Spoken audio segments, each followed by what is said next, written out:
Weep No More, My Lady, by Mary Higgins Clark. Prologue, July 1969. The Kentucky sun was blazing hot. 8-year-old Elizabeth huddled in a corner of the narrow porch, trying to tuck herself into a thin band of shade from the overhang. Her mother and Matt had been drinking all day, and, as usual, they'd begun to quarrel. Today's fight had been really loud. Her mother had screamed bad words at Matt until he hit her. Now they were both asleep, sprawled on the bed, empty glasses on the floor beside them. She wished her sister Lila didn't work every Sunday. Before she took the Sunday job, Lila used to call it their day, and she'd taken Elizabeth around with her. Most other 19-year-old girls were hanging around with boys, but not Lila. She was going to go to New York to be an actress, not get stuck in Lumber Creek, Kentucky. Elizabeth liked to hear Lila talk about how it would be when she was a star, but it was scary, too. It was too hot to play. Quietly she stood up and smoothed her T-shirt under the waistband of her shorts. She was a thin child with long legs and serious, wide-set eyes. Sparrow, Lila called her. Lila was always making up names for people, sometimes funny ones, sometimes, if she didn't like people, pretty mean ones. If anything, the inside of the house was hotter than the porch. Snores, unpleasant and gruff, came from behind the open door of Mama's bedroom. She peeked in. Mama and Matt were all wrapped up in each other. She hoped they'd wake up before Lila got home. Lila hated to see them like that. Elizabeth went and emptied the ashtrays and washed the tops of the tables and threw away the beer bottles that Matt and Mama had emptied before their fight. Then she went into her room. It was just big enough to hold a cot, a bureau, a broken chair, and a second-hand bookcase that hung on the wall. At least half the books in the bookcase were plays. Elizabeth pulled down her favorite, Our Town.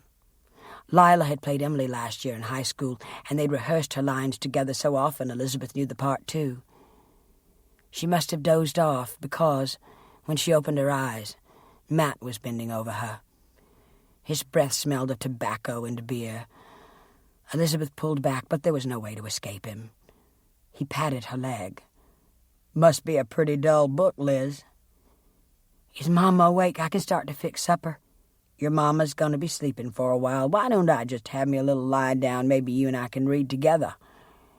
In an instant, Elizabeth was pushed against the wall, and Matt was taking up all the room on the cot. She began to squirm.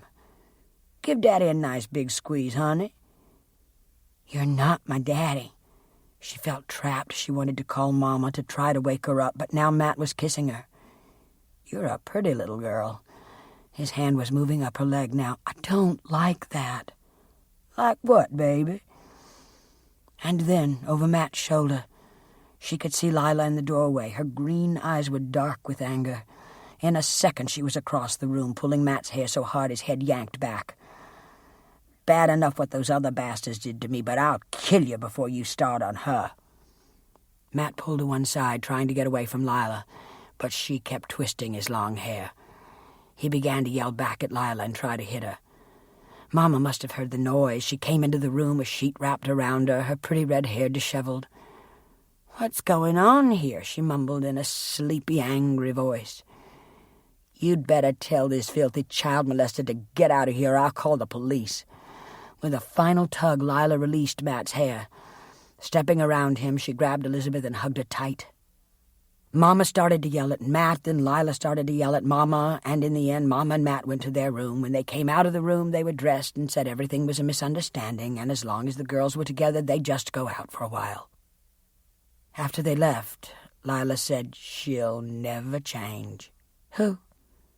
"Mama. She's a boozer. If it isn't one guy, it'll be another. But I can't leave you with Matt." "Leave?" Lila couldn't be leaving. "So get packed," Lila said. "If that creep is starting to paw you, you're not safe here. We're going to take the late bus to New York. God alone knows how I'll manage when we get there, Sparrow, but I promise I will take care of you." Lila's eyes were emerald green again, the anger gone, but with a steely look in them. Her brilliant red hair was brightened even more by the light of the overhead fixture. "Don't be scared, Sparrow. It's time to shake the dust of our old Kentucky home off our feet." Then with a defiant laugh, Lila began to sing.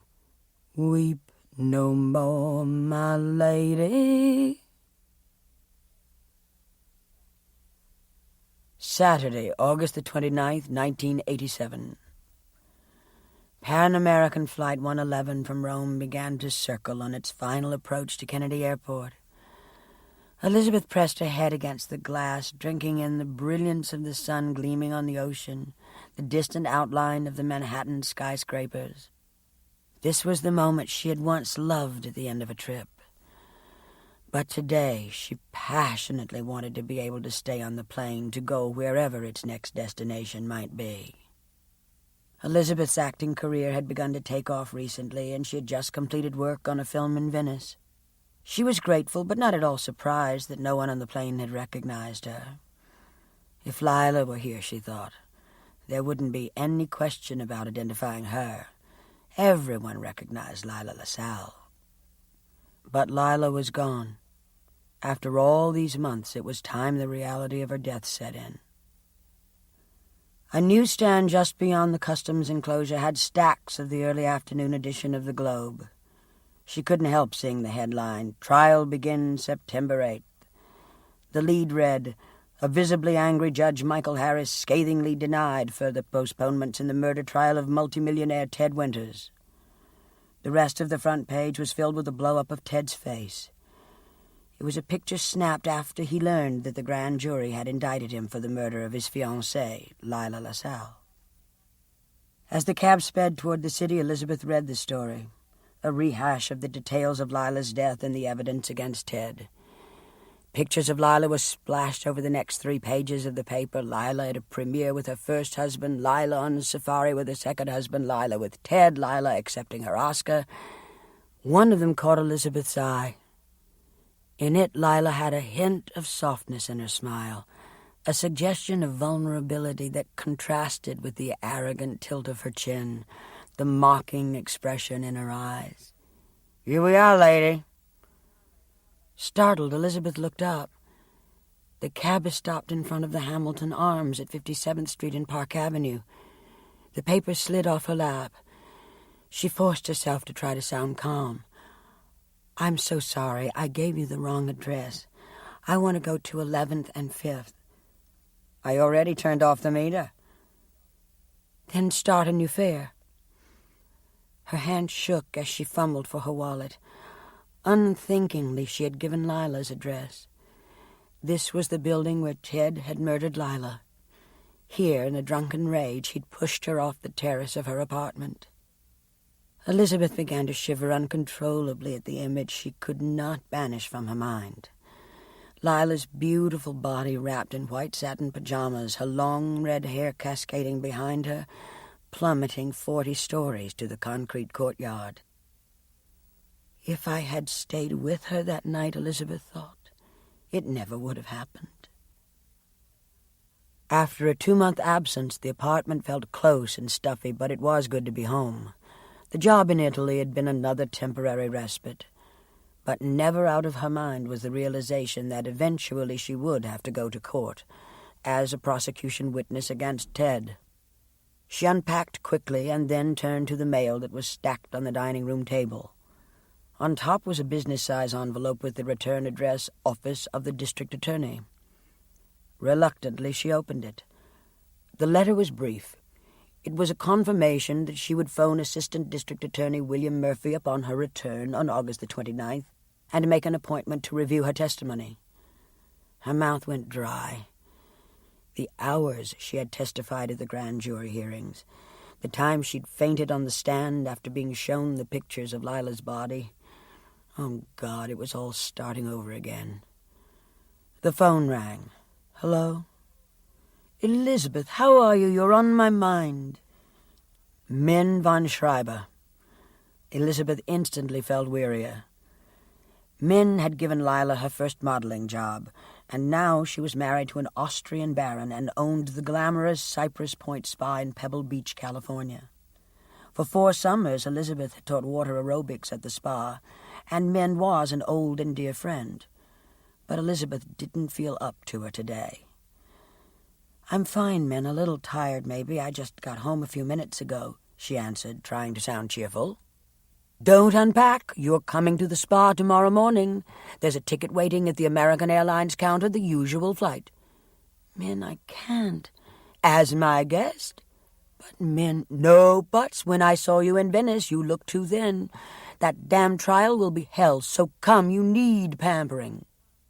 After more futile protests, she heard herself agreeing to Min's plans. Tomorrow, then. It will be good to see you, Min. Elizabeth glanced at her mail again. She smiled eagerly at one envelope when she recognized the beautiful handwriting. Dora Samuels, Sammy.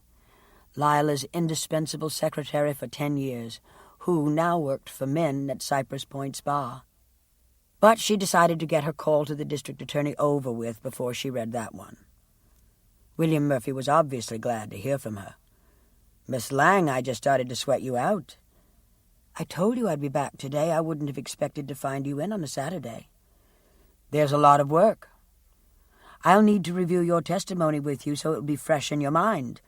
I suggest you come in on Monday, and then let's plan to have some sessions next weekend. You will be around." "Well, actually, I'm leaving tomorrow morning. Can't we talk about everything next weekend?" "I'd rather have one preliminary meeting." "It's only 3 o'clock. You could be down here in a cab in 15 minutes. Reluctantly, she agreed. Half an hour later, she was sitting across from the assistant district attorney in his crowded office. After the grand jury hearings, he had told her that her testimony was the main reason Ted had been indicted. She knew he considered that high praise. Now he opened a thick file that was labeled "The People of the State of New York versus Andrew Edward Winters III. I know how hard this is for you. You're going to be forced to relive your sister's death, and with that all the pain you experienced, and you're going to testify against a man you liked and trusted. Ted killed Lila. The man I knew doesn't exist." He nodded. "The trial will be an ordeal, but I promise that once it's over, it will be easier to get on with your own life. Now, let's review your testimony again, starting with the day before the murder." "I had been out of town for 3 months with the summer stock company. I got in just in time to catch the last preview of Lila's play." "How did you find your sister?" "Her performance was a shambles. She kept forgetting her lines. Between acts, I went to her dressing room. I'd never known her to drink anything more than an occasional glass of wine, but she was gulping straight scotch. I took it from her and poured it down the sink. She was furious. She was a totally different person. Ted came into the dressing room. She shouted at both of us to get out." "The rest of the play went badly?" "It was a disaster. Lila refused to come out for a curtain call. When it was over, we went on to Elaine's." "Who do you mean by we?" "Lila, Ted and Craig, myself, Sid and Cheryl, Baron and Baroness von Schreiber. We were all close friends." "You will be asked to identify these people for the jury." "Sid Melnick was Lila's agent. Cheryl Manning's a well-known actress. Baron and Baroness von Schreiber own Cypress Spa in California. Ted Winters, everyone knows who he is, and he was Lila's fiancé. Craig Babcock is executive vice president of Winters Enterprises." "What happened at Elaine's?" "There was a dreadful scene. Someone yelled to Lila that he'd heard her play was a turkey. She went wild. She shouted, 'You bet it's a turkey, but I'm wringing its neck. I quit.' Then she fired Sid Melnick. You have to understand this wasn't the real Lila. Oh, sure, she could get uptight when she was in a new play. She was a perfectionist. But she never behaved like that." "What did you do?" "We all tried to calm her down, but it only made her worse. When Ted tried to reason with her, she took off her engagement ring and threw it across the room." "How did he respond?" "He was furious, but he tried to make a joke of it. A waiter brought the ring back. Ted said something like, 'I'll hold it till tomorrow when she's in better shape.' Then we got her to the car and brought her home. Ted helped me put her to bed. I told him I'd have her call him in the morning. Now, on the stand, I'll ask you what their living arrangements were." He had his own apartment on the second floor in the same building. I spent the night with Lila. She slept past noon. And when she woke up, she felt rotten. I phoned Ted for her. He was in his office. He asked me to tell her he'd come up about 7 o'clock that evening. Did you and your sister discuss the previous night? No. It was obvious she didn't want to talk about it. She asked me to call her around 8 and we'd have dinner together. I assumed she meant she and Ted and I would have dinner together. But then she said she wasn't going to take his ring back. She was through with him. Miss Lang, this is very important. Your sister told you she was planning to break her engagement to Ted Winters? Yes. In a rush, she began the rest of her testimony. I phoned at 8. Lila and Ted were arguing. She sounded like she'd been drinking again. She asked me to call back in an hour. I did. She was crying. They were still quarreling. She told Ted to get out. She kept saying she couldn't trust any man. She didn't want any man. How did you respond? I tried everything. I reminded her that she always got uptight when she was in a new show. I told her the play was a perfect vehicle for her. I told her Ted was crazy about her and she knew it. Then I tried acting angry. I told her she sounded just like Mama in one of her drunks. What did she say? It was as if she hadn't heard me. She just kept saying, "I've finished with Ted. It's all over." She was crying and sobbing. And then Ted came back. He began to shout at her. William Murphy leaned forward.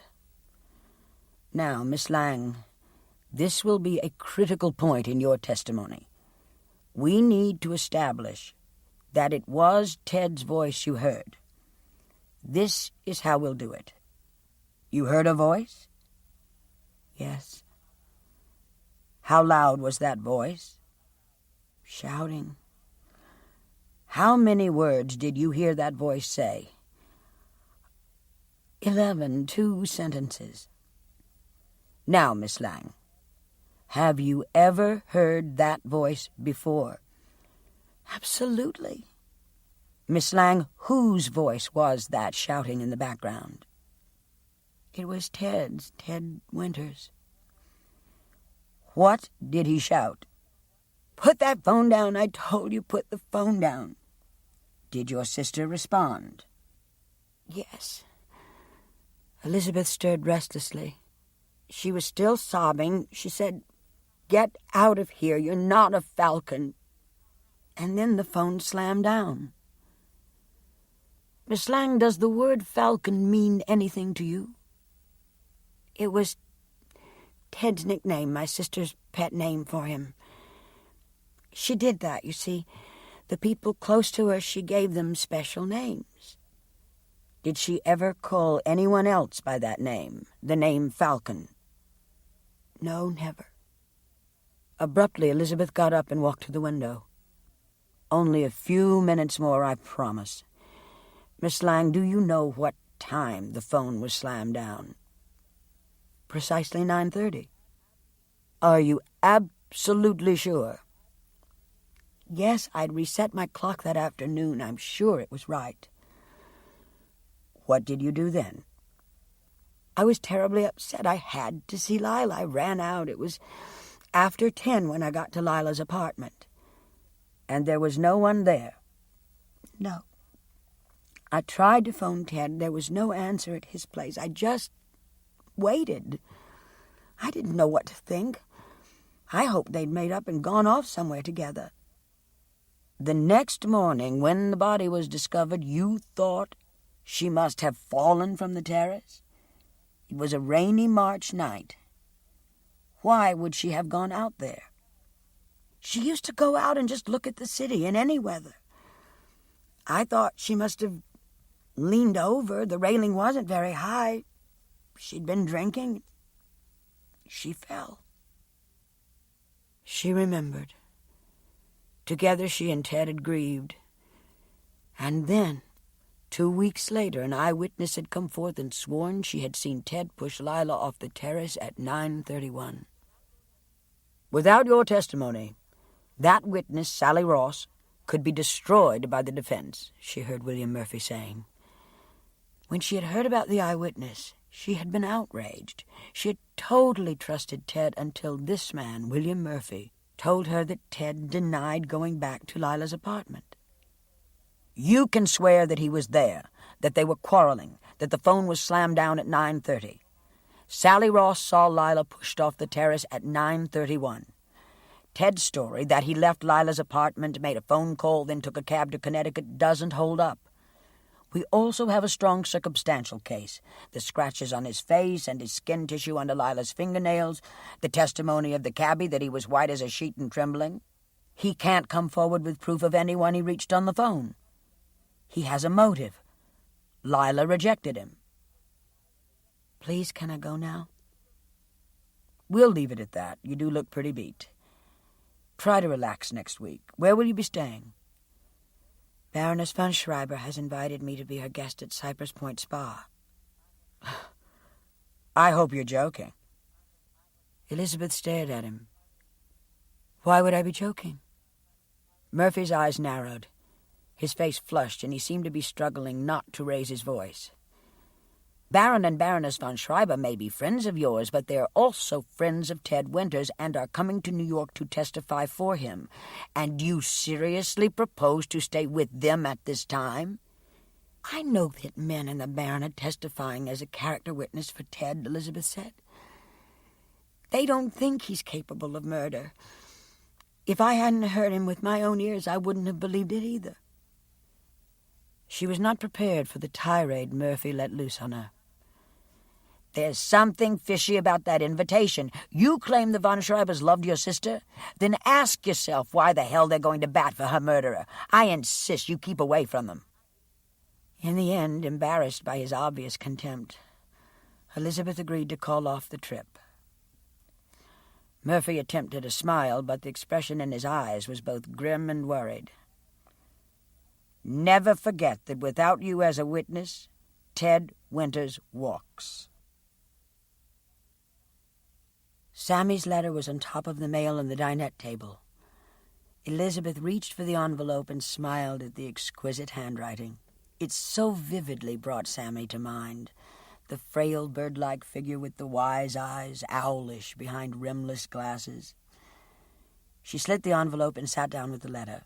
The first lines of the letter were predictable, but as Elizabeth turned the page, her throat closed. As you know, I've continued to answer letters from Lila's fans. The reason I'm writing is that I've just found a very troubling anonymous letter. It is vicious and apparently was one of a series. Lila had not opened this one, but she must have seen its predecessors. Perhaps they would explain why she was so distraught those last weeks. What is so terrible is that the letter I found was clearly written by someone who knew her well. Will you call me as soon as possible when you return to New York? My love to you, Sammy. Elizabeth read and reread Sammy's letter. For all these months she'd lain awake trying to understand what had driven Lila to hysteria. And now she knew. Poison pen letters from someone who knew her well. Who? Why? She grabbed the phone and dialed the office at the spa. Let Sammy answer, she prayed. But it was Min who picked up the receiver. Sammy was away, she told Elizabeth. She would be back Monday night. You'll see her then. It was the moment to tell Min that she was not coming. But then she looked down at Sammy's letter. I'll see you tomorrow, she told Min. Sunday, August 30th. Min's longtime chauffeur, Jason, was waiting at the American Airlines passenger gate in San Francisco. Elizabeth waited with him for the other passenger who was going to the spa. Jason held a card up prominently as several elegantly dressed women passed by, but they ignored it. One final straggler came from the passageway. She was a bulky woman of about 55 with a large, sharp-featured face and thinning reddish hair. The purple and pink print she was wearing was obviously expensive, but it bulged at the waist and thighs. She spotted her name on the card and approached them eagerly. "Well, here I am," she announced. "I'm Alvirah Willy. Are you going to the spa, too?" she asked Elizabeth. "You sure don't look like you need to, honey." 15 minutes later, they were settled in the sleek silver limousine. "I still can't get used to it," Alvirah announced happily. "I mean, 1 minute I'm working my fingers to the bone just to make ends meet, then we hit the lottery. Willie and I could not believe it. You must have read about it in last month. $40 million. We're the biggest winners in the history of the New York State Lottery. How about that?" "I think it's wonderful," Elizabeth said. "Well, I knew what I wanted to do right away, and that was get to go to Cypress Point Spa. I've been reading about it for 10 years now. I used to dream about how it would be to hobnob with the celebrities." Alvirah Willy straightened up in the seat and turned to Elizabeth, studying her intently. "By the way, I've been talking so much I missed your name." "Elizabeth Lang." Alvirah's large brown eyes widened perceptibly. "I know who you are. You're Lila LaSalle's sister. She was my favorite actress in the whole world. 2 nights before she died, I saw a preview of her last play. Oh, I'm sorry. I didn't mean to upset you." "It's all right. I just have a terrible headache. Maybe if I just rest a bit." Elizabeth turned her head toward the window and dabbed her eyes. Elizabeth must have dozed off. When she opened her eyes, the car was rounding a bend and the tree that gave Cypress Point Spa its name came into view. She brushed the hair back from her forehead and looked around. Alvirah Willy was beside her, a blissful smile on her face. "You must be worn out, poor thing," Alvirah said. She shook her head as she gazed out the window. "Now this is really something." The car passed through the ornate iron gates and wound its way up toward the main house, a rambling 3-story ivory stucco mansion with pale blue shutters. Several swimming pools were dotted through the grounds near the clusters of bungalows.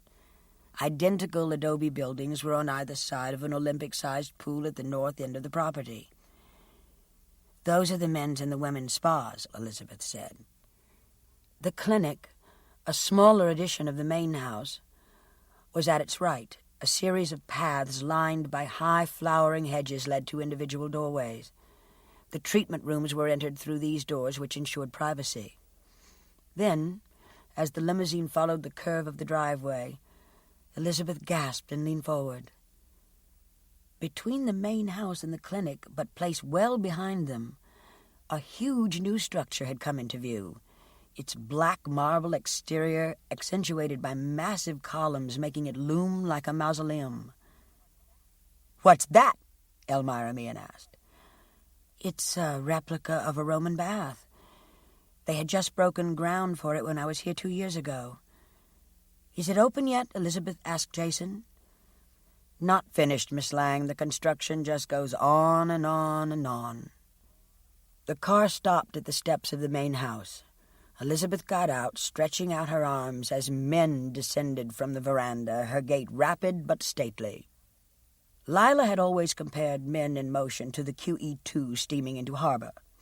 She was wearing a deceptively simple Adolfo print, and her luxurious dark hair was piled on her head in a swirling French knot. She pounced on Elizabeth and hugged her fiercely. "Elizabeth, you go up to the office. Helmut is waiting to see you. I'll escort Mrs. Meehan to her bungalow, then join you." Obediently, Elizabeth went into the main house and walked past the formal dining rooms and up the sweeping staircase that led to the private rooms. Min and her husband shared a suite of offices that overlooked the front and both sides of the property. From there, Min could monitor the movements of guests and staff as they went back and forth between the areas of activity. Elizabeth knocked softly on the door of the private office suite. When there was no answer, she opened it. Tentatively, she walked to the partially open inner door of the office Min and the Baron shared, then gasped in surprise. Baron von Schreiber was standing stiffly at the far wall where pictures of Min's most famous clients were hung. Elizabeth's eyes followed his, and she bit her lip to keep from crying out. It was Lila's portrait Helmut was studying, the one Lila had posed for the last time she was here. The vivid green of Lila's dress was unmistakable, the brilliant red hair that floated around her face. Helmut's hands were clenched tightly behind his back. Elizabeth swiftly retraced her steps to the reception room door and knocked loudly. "Anyone home?" An instant later, Helmut rushed from the inner office, greeting her with a warm smile, a kiss on both cheeks. Elizabeth stepped back and studied him carefully. How had Lila described him? "I swear, Sparrow, that guy makes me think of a tin soldier. Do you suppose men winds him up in the morning? He may be a baron, but I bet he never had more than a nickel until he latched onto men." Elizabeth had protested. "He's a plastic surgeon, and his reputation has done a lot to make Cypress Point famous." Helmut's baby blue eyes twinkled. "So tell me, how has it been for you?" "Busy." "Why haven't you come to see us before this?" "I did see Men in Venice 3 months ago, but the spa holds memories. It was one of Lila's special places, and I've missed you, though, and I'm looking forward to seeing Sammy." The outer door closed with a thump, and Min's voice preceded her entrance. "Helmut, wait until you see the lottery winner. You have your work cut out for you. We'll need to arrange interviews for her. She'll make this place sound like seventh heaven." She rushed across the room and embraced Elizabeth fiercely. "If you knew the nights I've lain awake worrying about you, how long can you stay?" "Just until Friday." "That's only 5 days." "I know, but the district attorney's office has to review my testimony." Elizabeth realized how good it felt to have loving arms around her. "I thought telling the simple truth would be enough, but apparently the defense will try to prove I'm mistaken about the time of the phone call." "Do you think you might be mistaken?" Startled, Elizabeth pulled back from the embrace in time to see the frown on Helmut's face. "Men, do you think if I had the slightest doubt—" "All right, we shouldn't talk about that now, so you have 5 days. You're going to be pampered. I made out your schedule myself." Sid Meldnick did not find the drive from Beverly Hills to Pebble Beach enjoyable. For the entire 4 hours, Cheryl Manning sat like a stone, rigid and uncommunicative in the seat beside him. Sid glanced over at her. There was no question she looked good. The blue-black hair exploding in a mass of tendrils around her face was sexy and exciting. At 36, she gave off an air of sultry sophistication that was perfect for the female lead in Till Tomorrow, the new primetime soap opera. In Amanda, Cheryl had finally found the role that could make her a superstar. When that happened, Sid, in turn, would be a big-time agent again. And this time, he told himself, he wouldn't blow it. He would know in a few days whether Cheryl had the part. Bob Koenig, president of World Motion Pictures, had promised to let him know as soon as they reached a decision. Cheryl's screen test had been brilliant. The only hitch was Cheryl's lingering reputation as a lousy actress. He stuck her in that play last year when Lila LaSalle died. She'd been slaughtered by the critics. Bob Koenig didn't like that, and Cheryl wouldn't let him forget that he'd pushed her into the play with only a few days for rehearsal. That goddamn play. He'd believed in it enough to beg and borrow $1 million to invest in it. It should have been a smash hit, and then Lila had started boozing and trying to act as if the play was the problem. Anger parched Sid's throat.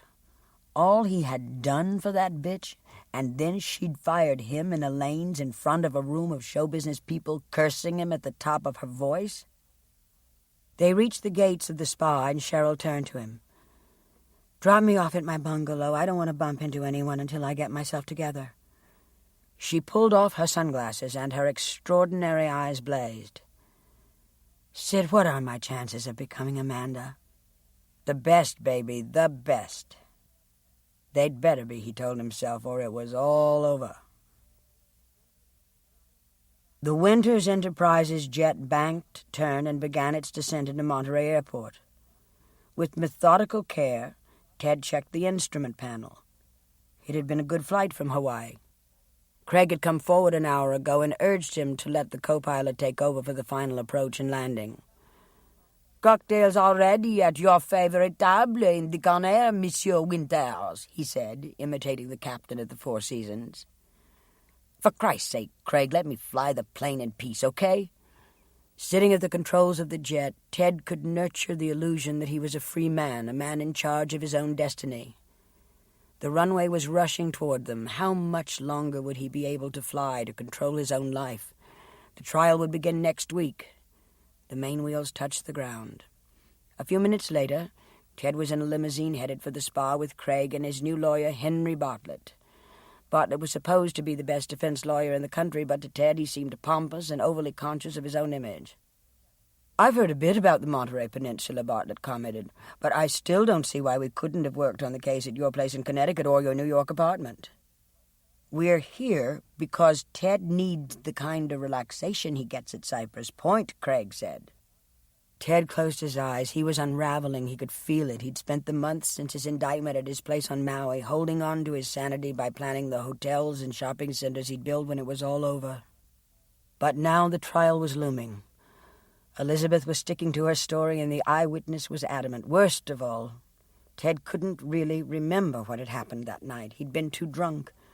He'd been shocked when he realized his first lawyer was virtually conceding a guilty verdict, a prison sentence. That was when he'd hired Henry Bartlett. "Quit thinking whatever you're thinking, Ted," Craig said. "And stop trying to read my thoughts." Ted turned to Craig and managed a weak smile. "Sorry." "No problem." Ted smiled again. Craig had always had a knack for diffusing situations. They'd become friends when they were both freshmen at Dartmouth. Craig had a partial scholarship, but he'd worked his backside off at every job he could get, as a dishwasher in the cafeteria and orderly in the local hospital. After college, he'd been surprised to bump into Craig in a washroom at Winters Enterprises. "Why didn't you ask me if you wanted a job here?"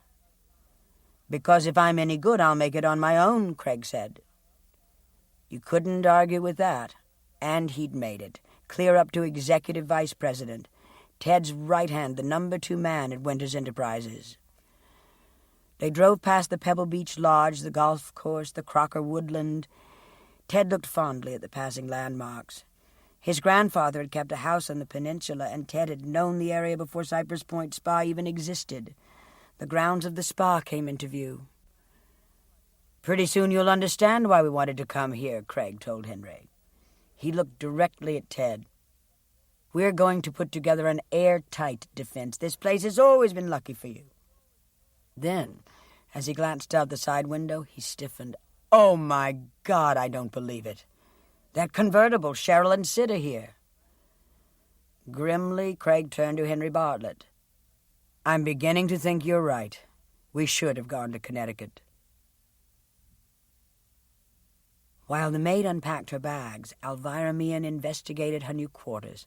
She went from room to room, her eyes darting about, missing nothing. The minute the door closed behind the maid, she raced to get the brand-new tape recorder out of a voluminous pocketbook. The reporter from the New York Globe had taught her how to use it. She settled herself on the couch in the living room and began. "Well, here I am at Cypress Point Spa, and believe me, it's the cat's meow. This is my first recording, and I want to start by thanking Mr. Evans for his confidence in me. When he interviewed me and Willie about winning the lottery, and I told him about my lifelong ambition to come to Cypress Point Spa, he said that I clearly have a sense of the dramatic, and the Globe readers would love to know all about the goings-on in a classy spa from my point of view. He said that the kind of people I'll be meeting would never think of me as a writer, and I might hear a lot of interesting stuff. To get to what's happened so far, I rode in a limousine to the spa with Elizabeth Lang. She's a lovely young woman, and I feel so sorry for her. Her eyes are very sad. You can tell that she's under a big strain. She slept practically the whole way from San Francisco. Elizabeth is Lila LaSalle's sister, but very different in looks.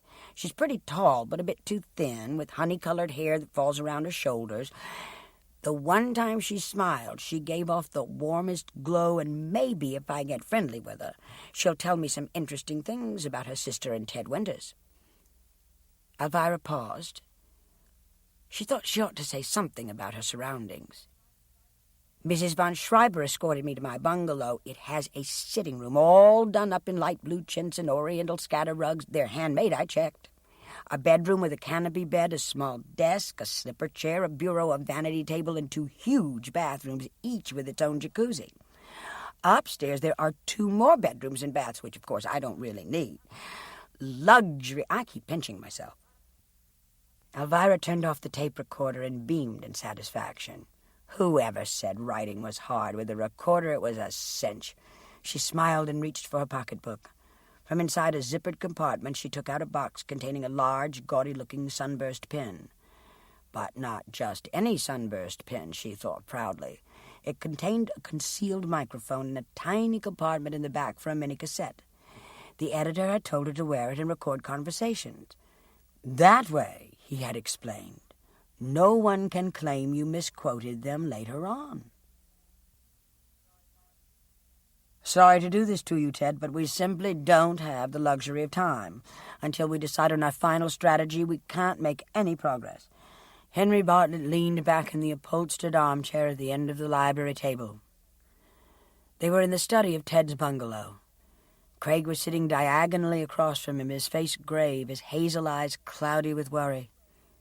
"We have two ways we can go, Ted," Henry Bartlett said. "We can stick to your original story." "My original story?" "Hear me out. You left Lila's apartment at about 10 after 9. You went to your own apartment. You tried to phone Craig." He turned to Craig. "It's a damn shame you didn't pick up the phone." "I was watching a program I wanted to see. The telephone recorder was on, and I can swear the phone rang at 9:20, just as Ted says." "Why didn't you leave a message, Ted?" "Because I hate talking into machines, and especially that one." His lips tightened. Craig's habit of mimicking a Japanese houseboy on his recorder irritated Ted wildly. "Probably if you had reached him, it wouldn't help us. Not unless Craig could back you up that you were talking to him at precisely 9:31 p.m. Bartlett skimmed the papers he had pulled from the briefcase and looked up.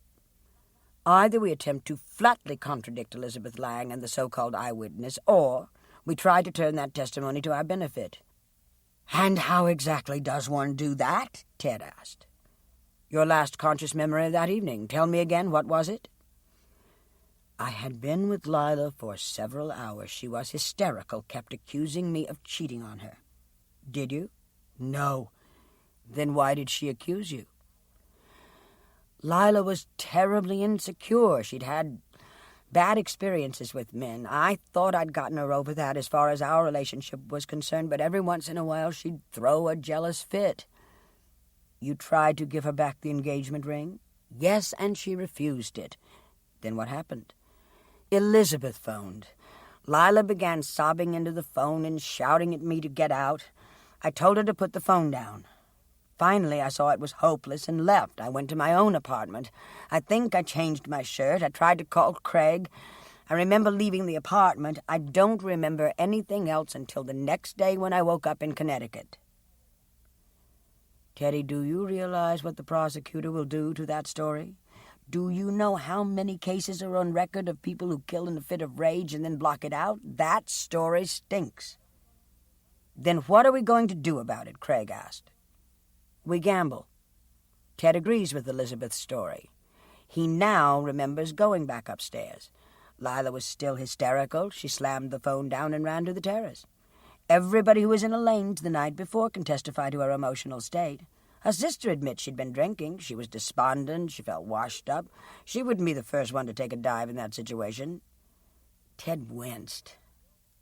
"There's one big hole in your theory. If I admit I was on the terrace with Lila, I could be putting my head in a noose. I don't know if I can testify convincingly about something I have no memory of, and if the jury doesn't buy it, they could convict me of premeditated murder, life in prison. I'm not sure I can take that chance. There has to be a better solution, and I intend to find it. I will not go to prison." At 7 o'clock, chimes from the main house announced the arrival of the spa's so-called cocktail hour, and immediately the paths to the main house became filled with people. Soft lights glowed on the veranda where waiters in ivory and blue uniforms served delicate canapes and alcohol-free drinks to the mingling crowd of famous faces. Elizabeth left her bungalow and started up the path to the main house.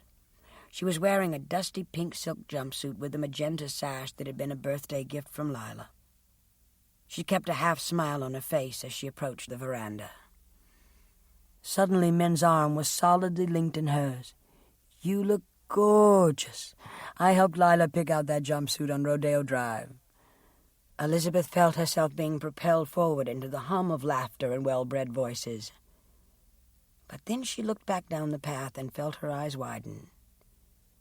Men, isn't that Sid and Cheryl?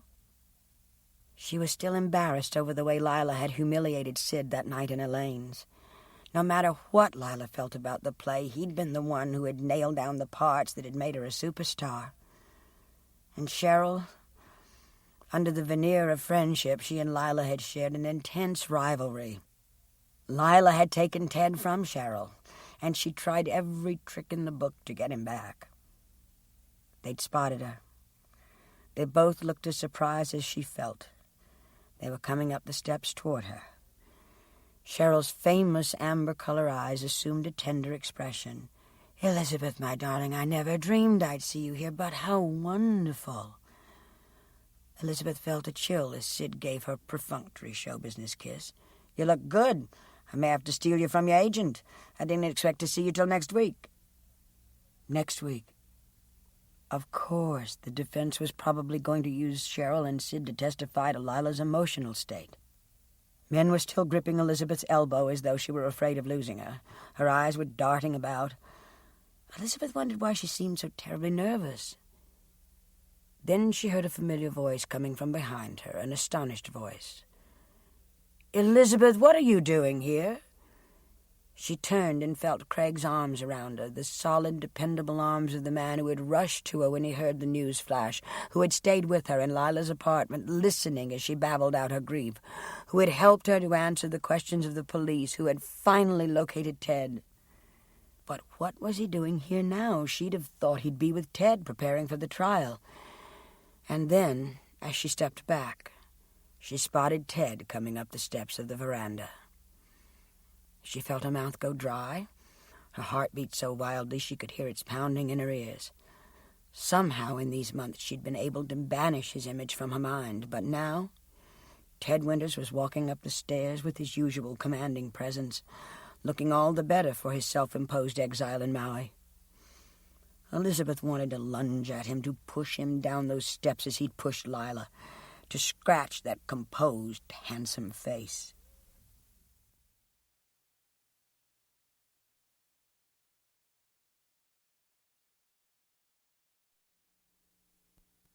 "There he is," Cheryl cried. In an instant she was sliding through the clusters of people on the veranda.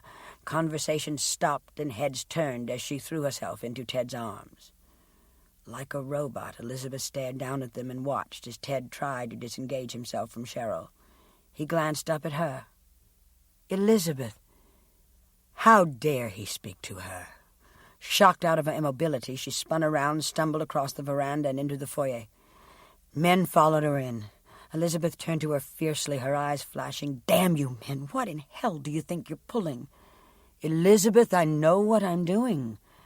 "I don't." Elizabeth stared at men who always seemed impervious to stress, who always gave off the commanding air of someone who resolves any problem, was actually trembling. "Elizabeth, when I saw you in Venice, you told me yourself that something in you still couldn't believe Ted would hurt Lila. I don't care how it looks. You're making a mistake. I was in Elaine's that night, too. Listen, Lila had gone crazy. There's no other way of saying it, and you knew it.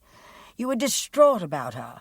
When Lila was on the phone with you just before she died, were you actually watching the clock? Are you absolutely positive about the time?" Men's face was impassioned. She grasped Elizabeth's arm. "You're one of the most honest people I know. Can't you face the fact that if you're mistaken, it means that Ted will rot in prison for the rest of his life?" "Men, next week a jury will begin to decide who is telling the truth.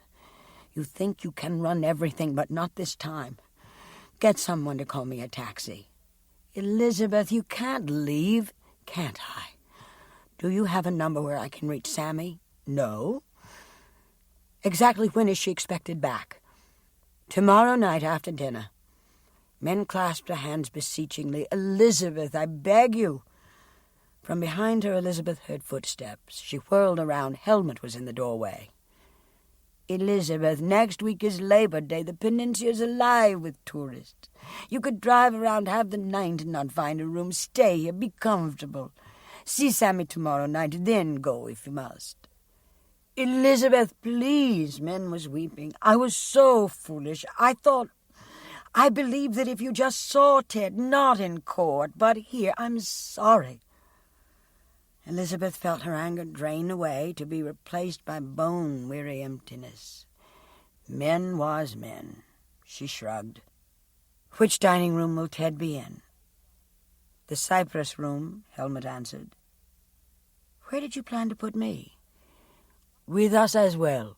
But we can easily seat you at a table in the ocean room." "All right. I'll stay over till I see Sammy." She looked sternly at Min. "Min, I'm warning you now. Ted is the man who killed my sister, so don't you dare try to arrange another accidental meeting." Somehow Elizabeth got through dinner, managing to nibble at the chop and salad to make an attempt at conversation with the other guests at her table. But, as though drawn to a magnet, she found herself again and again watching Ted through the glass window that separated the two dining rooms. She did not linger for the coffee that was served in the music room. Instead, she slipped out onto the veranda and headed off down the path toward her bungalow. An intense sense of isolation came over her, a sadness that went beyond Lila's death. Sid, Cheryl, Min. She'd known those three people since she was little Miss Tagalong. The Baron, Craig. They all went back a long way, these people whom she'd considered close friends.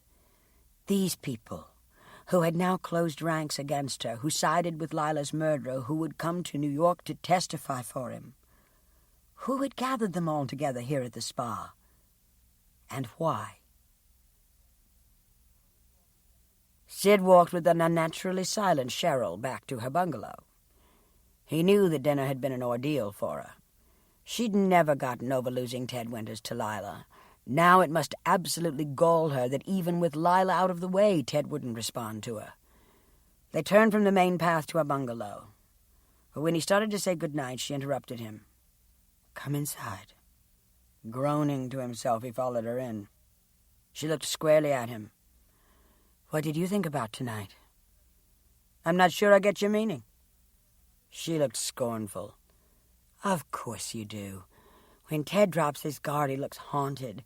It's obvious Craig is worried. Sick men in the Baron make me think of a pair of high-wire acrobats on a slippery rope.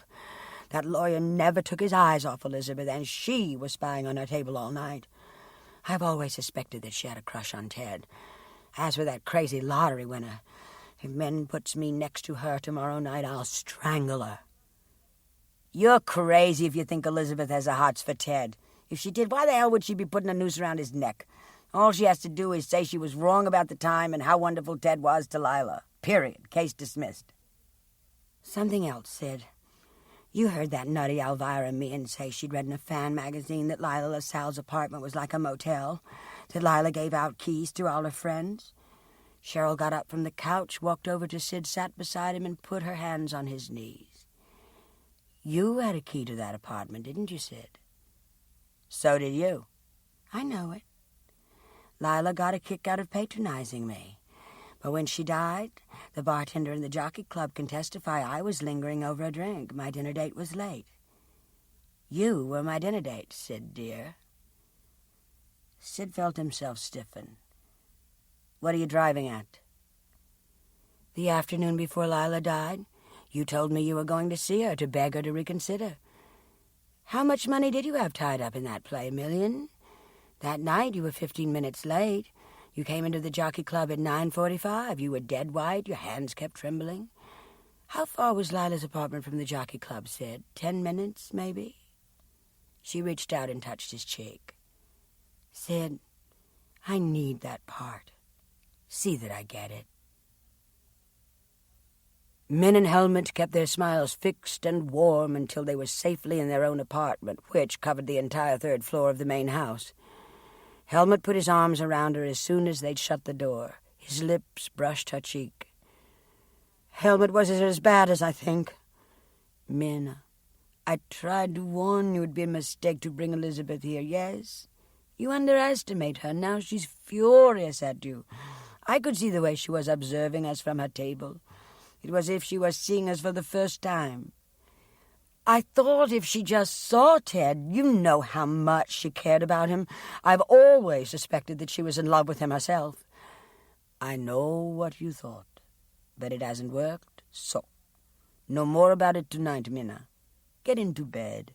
I'll get you a sleeping pill. Tomorrow you will be your usual overbearing self. He sighed. Min slipped into a loose kimono and sat down at her dressing table. She looked at her reflection in the mirror. Today she was no ad for this place. Dark shadows rimmed her eyes. She sighed.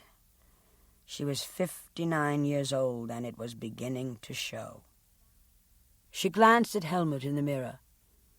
He seemed preoccupied, but his face was tanned, unlined, and distinguished, his dark brown sideburns untouched by gray. He was 15 years her junior. She'd met him at the spa in Baden-Baden after Samuel died. 5 years of catering to that fussy old man had paid off. He'd left her $12 million and this property. She hadn't been stupid about Helmut's sudden attentiveness to her, but by the end of 2 weeks she'd become deeply interested in him and in his suggestion that she convert the Cypress Point Hotel into a spa. The cost had been staggering, but Helmut had urged her to consider it an investment, not an expenditure. The day the spa opened, he had asked her to marry him. Incredibly, they'd been happy together. He ignored the young women who flirted with him. It was only Lila who had seemed to dazzle him. Perhaps she had been wrong. If one could believe him, Helmut had actually disliked Lila, even hated her. Lila had been openly contemptuous of him, calling him the toy soldier. But then, Lila had been contemptuous of every man she knew well. Helmut came up next to her, and Min smiled wanly. Helmut, promise me one thing. No matter what, we won't touch the Swiss account. I'd rather let this place go. At my age, I can't be broke again. We won't touch it, Min, I promise. At 10:15, Elizabeth saw the guests begin to stream from the main house. The day begins early at the spa, and after the strenuous exercise classes and the relaxing beauty treatments, most people were more than ready to retire early. It was time for her swim. She changed into her suit, set off down the path to the Olympic pool. She allowed herself a smile as she remembered how men liked to joke about her nightly swims. No matter how many advanced aerobic classes I schedule Elizabeth for during the day, every 9 to 10 she's out at the pool swimming laps. She got to the pool and dived in. As she glided across the dark recess of the pool, the persistent headache she'd had all evening began to ebb, and the sense of enclosure faded. Once again she began to experience the release she had always found in water. The soft ripple that her body made as she moved through the water masked the faint sound of footsteps at the other end of the pool. Monday, August 31st. Although Elizabeth woke long before dawn, she deliberately waited until she was sure the daily procession called the Cypress Hike was in progress before leaving the bungalow.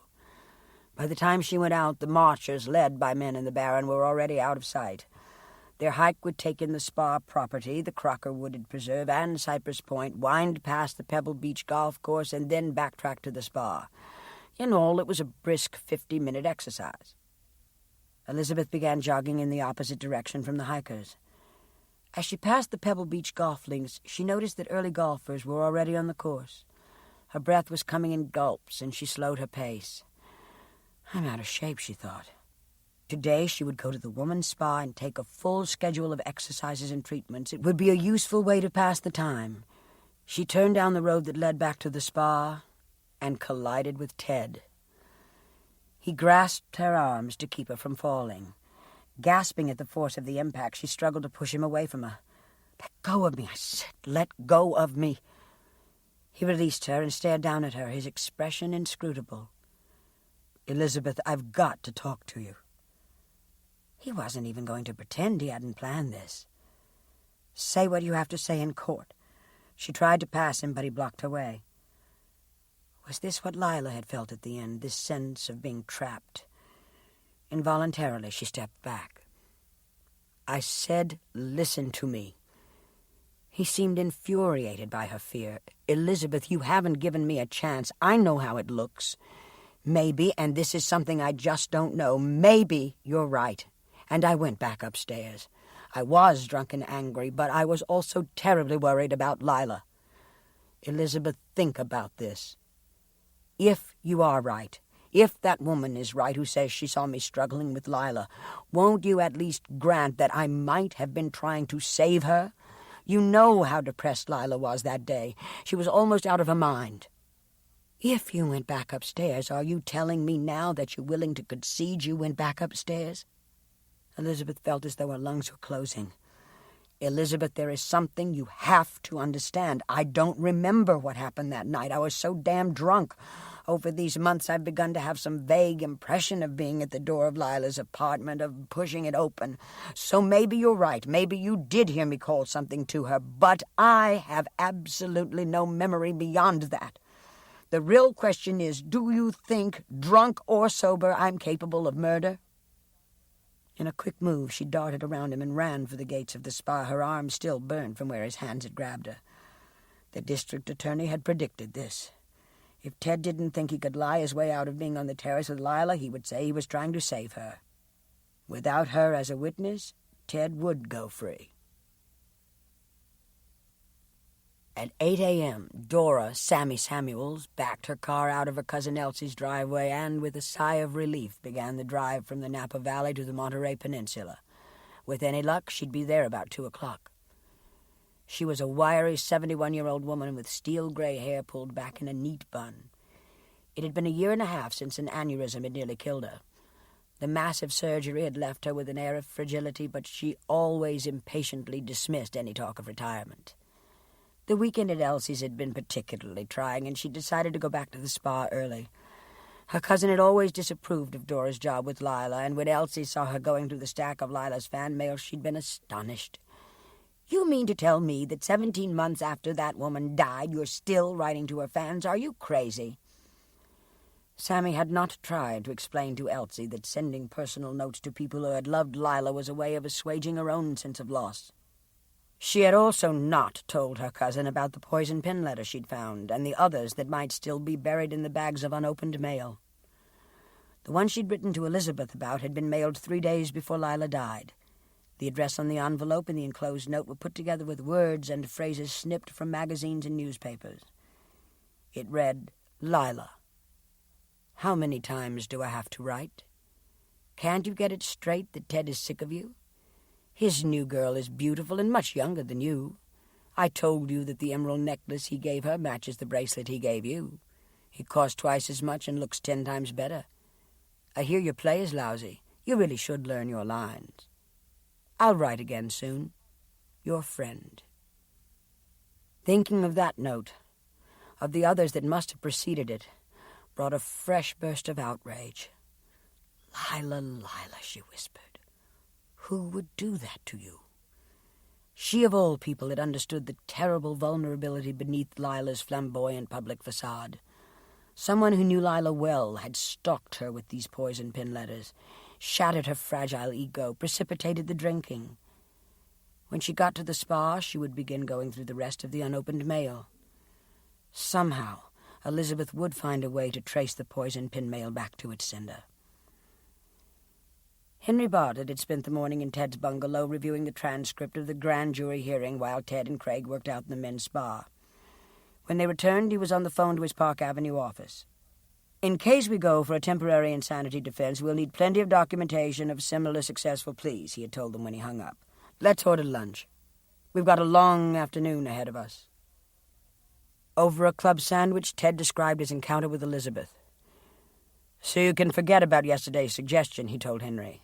"It's just as I thought. If I admit the possibility that I went back to Lila's apartment when Elizabeth gets through testifying, I'll be on my way to Attica." It was a long afternoon. Ted listened carefully as Henry Bartlett explained the theory of temporary insanity. Lila had publicly rejected you. She had quit a play in which you invested $4 million. The next day you pleaded with her for a reconciliation. She continued to insult you, to demand that you match her drink for drink. "I could afford the tax write-off," Ted interrupted. You know that, I know that, but the guy on the jury who's behind in his car payments won't believe it. Bartlett's face was becoming flushed. There's one possibility I'd like to explore, Craig suggested. We've got psychiatric information on that so-called eyewitness. I'd suggested to Ted's first lawyer that we put a detective on her trail and get a more rounded picture of her. I still think that's a good idea. I know a few agencies we could use. Good. Bartlett's eyes disappeared beneath a heavy-lidded frown. I wish it had been done a long time ago. See which of your agencies can get right on the case. I want to know if Sally Ross is a drinker, if she wears glasses, if she has friends she confides in. And don't forget, everyone's taking her word that she just happened to be looking at Lila's terrace at the precise moment Lila plunged off it. He glanced at Ted. With or without Teddy's help. Dora arrived back at the spa at 2 o'clock, dropped her bag in her room, and went directly to her desk in the reception office. Min had allowed her to keep the sacks of unanswered fan mail in a closet in the file room. She knew the sight of Lila's mail was an irritant to Min, but today she didn't care if Min was annoyed. She had the rest of the day off, and she intended to sit at her desk and continue her search for more poison pen letters. There were still 2 full, unopened sacks of letters to Lila. They ranged from lined paper torn from a child's notebook to expensive, perfumed stationery. Dora scooped a batch of them into her arms and brought them to her desk. It was a slow process. She could not assume that another anonymous letter would necessarily come addressed with snipped and pasted words and numbers like the one before it. After 40 minutes she'd gotten nowhere, and she paused to re-examine the poison pen letter she'd found last week. Her rapt attention caused her to be unaware of Min and Helmut's 4 o'clock arrival. 1 minute she was alone, the next they were approaching her desk. She looked up, tried to summon a natural smile, and with a casual movement of her hand slid the anonymous letter into the pile. It was clear that Min was upset. She did not seem to notice that Dora was early. "Sammy, get me the file in the bathhouse." Min waited while she went for it. When she returned, Min grabbed the manila folder out of her hand. Helmut patted her arm. Minna, please, you are hyperventilating." Min ignored him. "Come inside," she ordered Sammy. "I'll just tidy up first," Dora indicated her desk. "Forget it, it's not going to make any difference." There was nothing she could do. If she made any attempt to put the anonymous letter in her drawer, Min would demand to see it. Dora patted her hair and followed Min and Helmut into their private office. Min went to her own desk, opened the file, and began to race through the papers in it.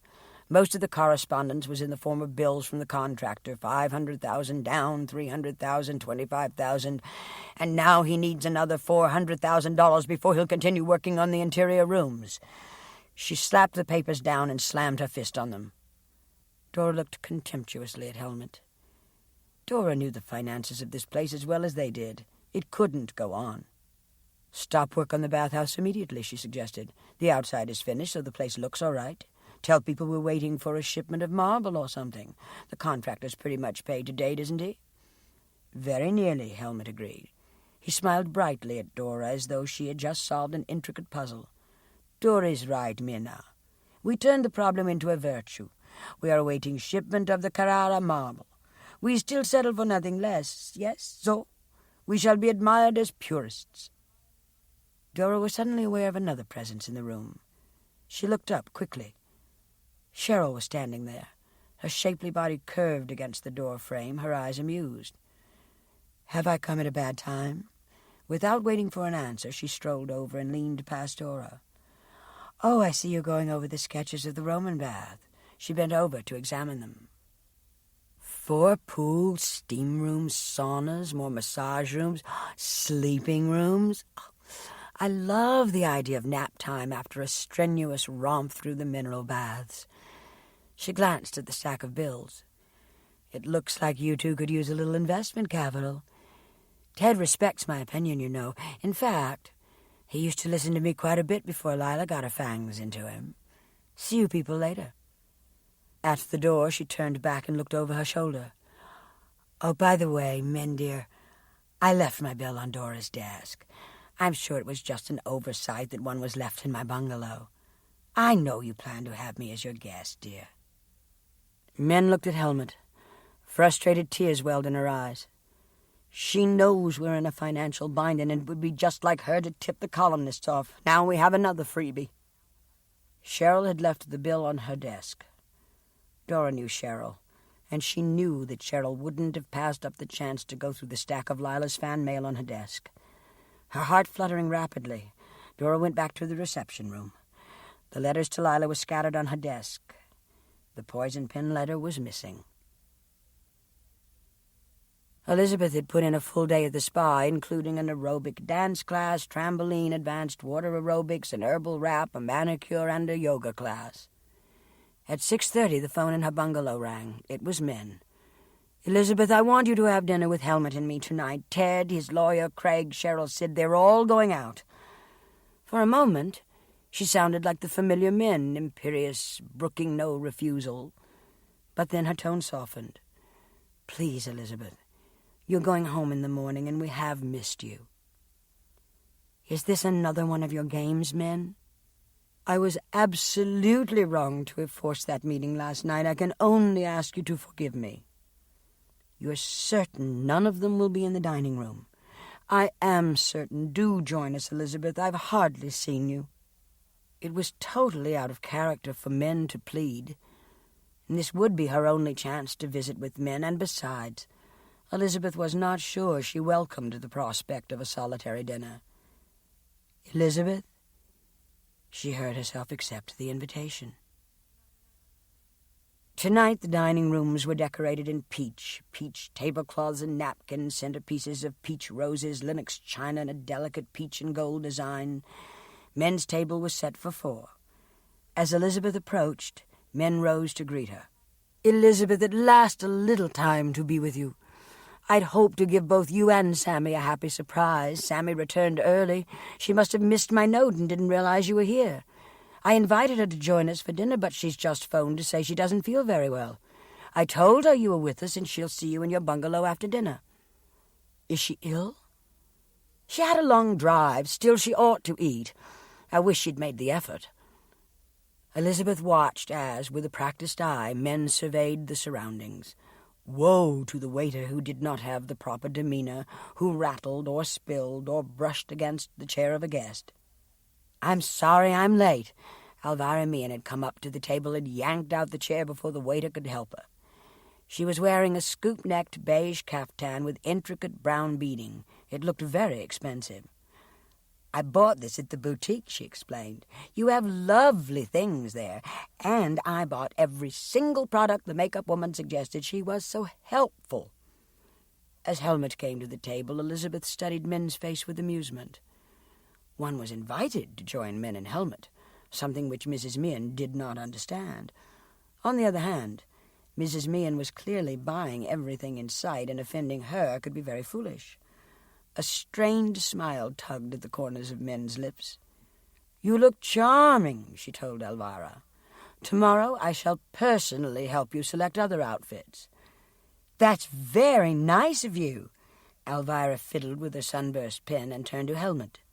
"Baron, I have to tell you, I was rereading your ad. You know, the one you have framed in the bungalows." "Yes." Elizabeth wondered if it was just her imagination that made Helmut seem wary. "Well, let me tell you that everything you say about this place is true. Remember how the ad says, 'At the end of a week here you will feel as free and untroubled as a butterfly floating on a cloud'?" "The ad reads something like that, yes." "But you wrote it, didn't you tell me that?" "I had some input," I said. "We have an agency." "Nonsense," Helmut Min interrupted. "Mrs. Meehan obviously agrees with the text of the ad." "Yes, Mrs. Meehan, my husband is very creative.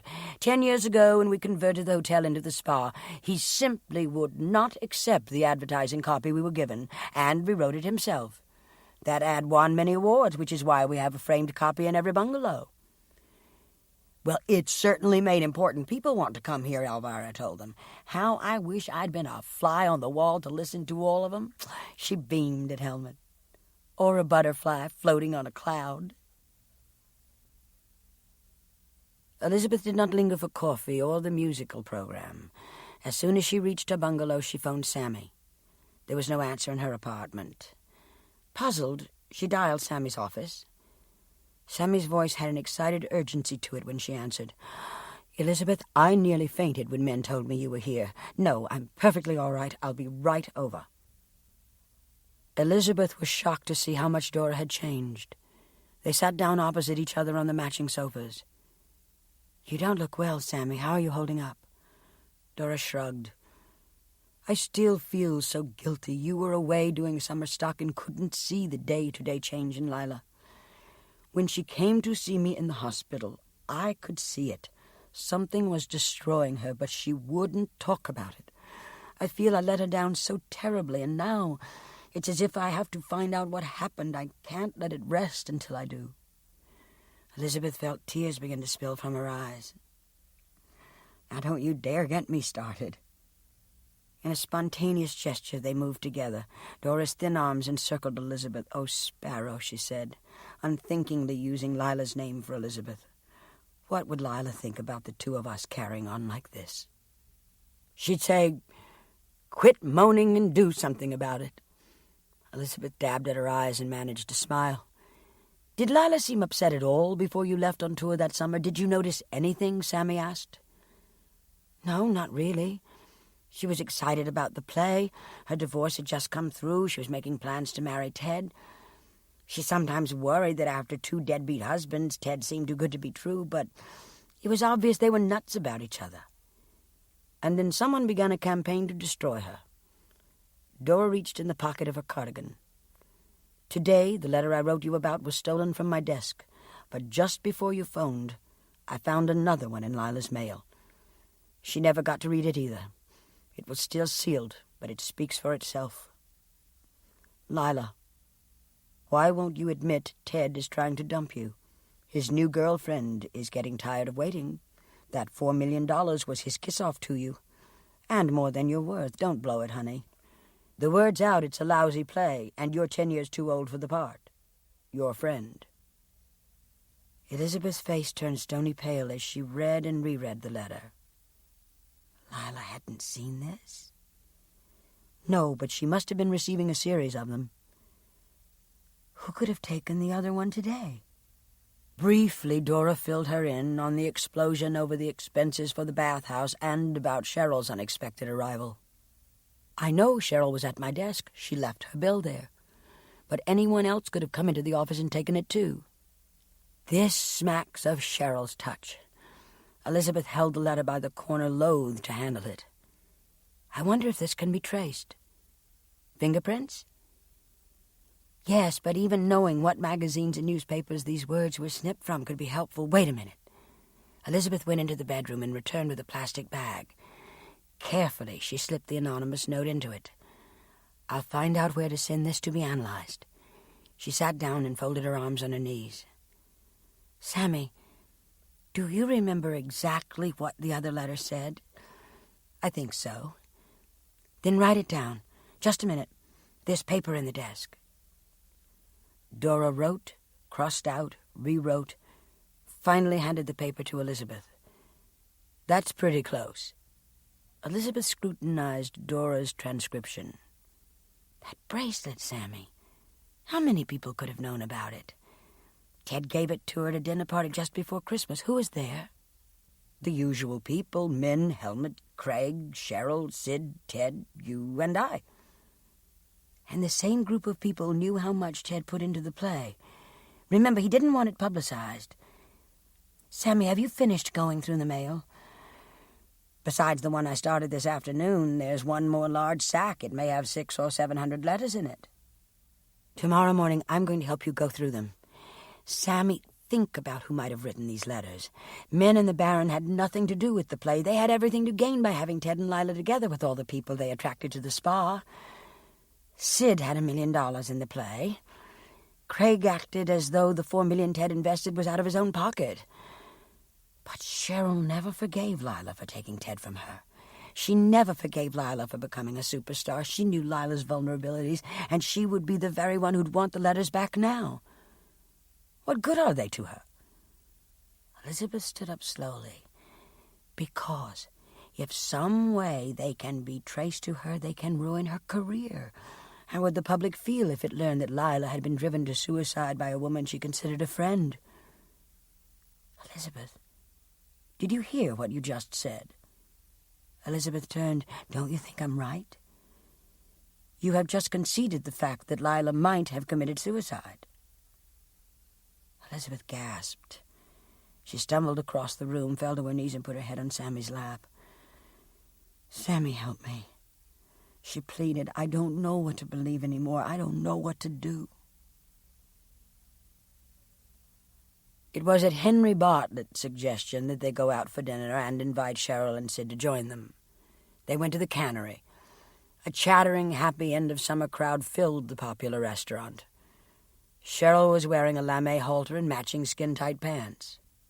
A buzz of excitement followed her as they crossed the dining room to a window table with a sweeping view of the Monterey Harbor. Cheryl slipped in beside Ted and rested her hand on his knee. Her lips grazed his ear. Just like old times, she whispered. They ordered drinks. When they arrived, Bartlett took over the conversation. As you know, you are all listed as potential defense witnesses for Teddy. Obviously, you can testify to the scene at Elaine's.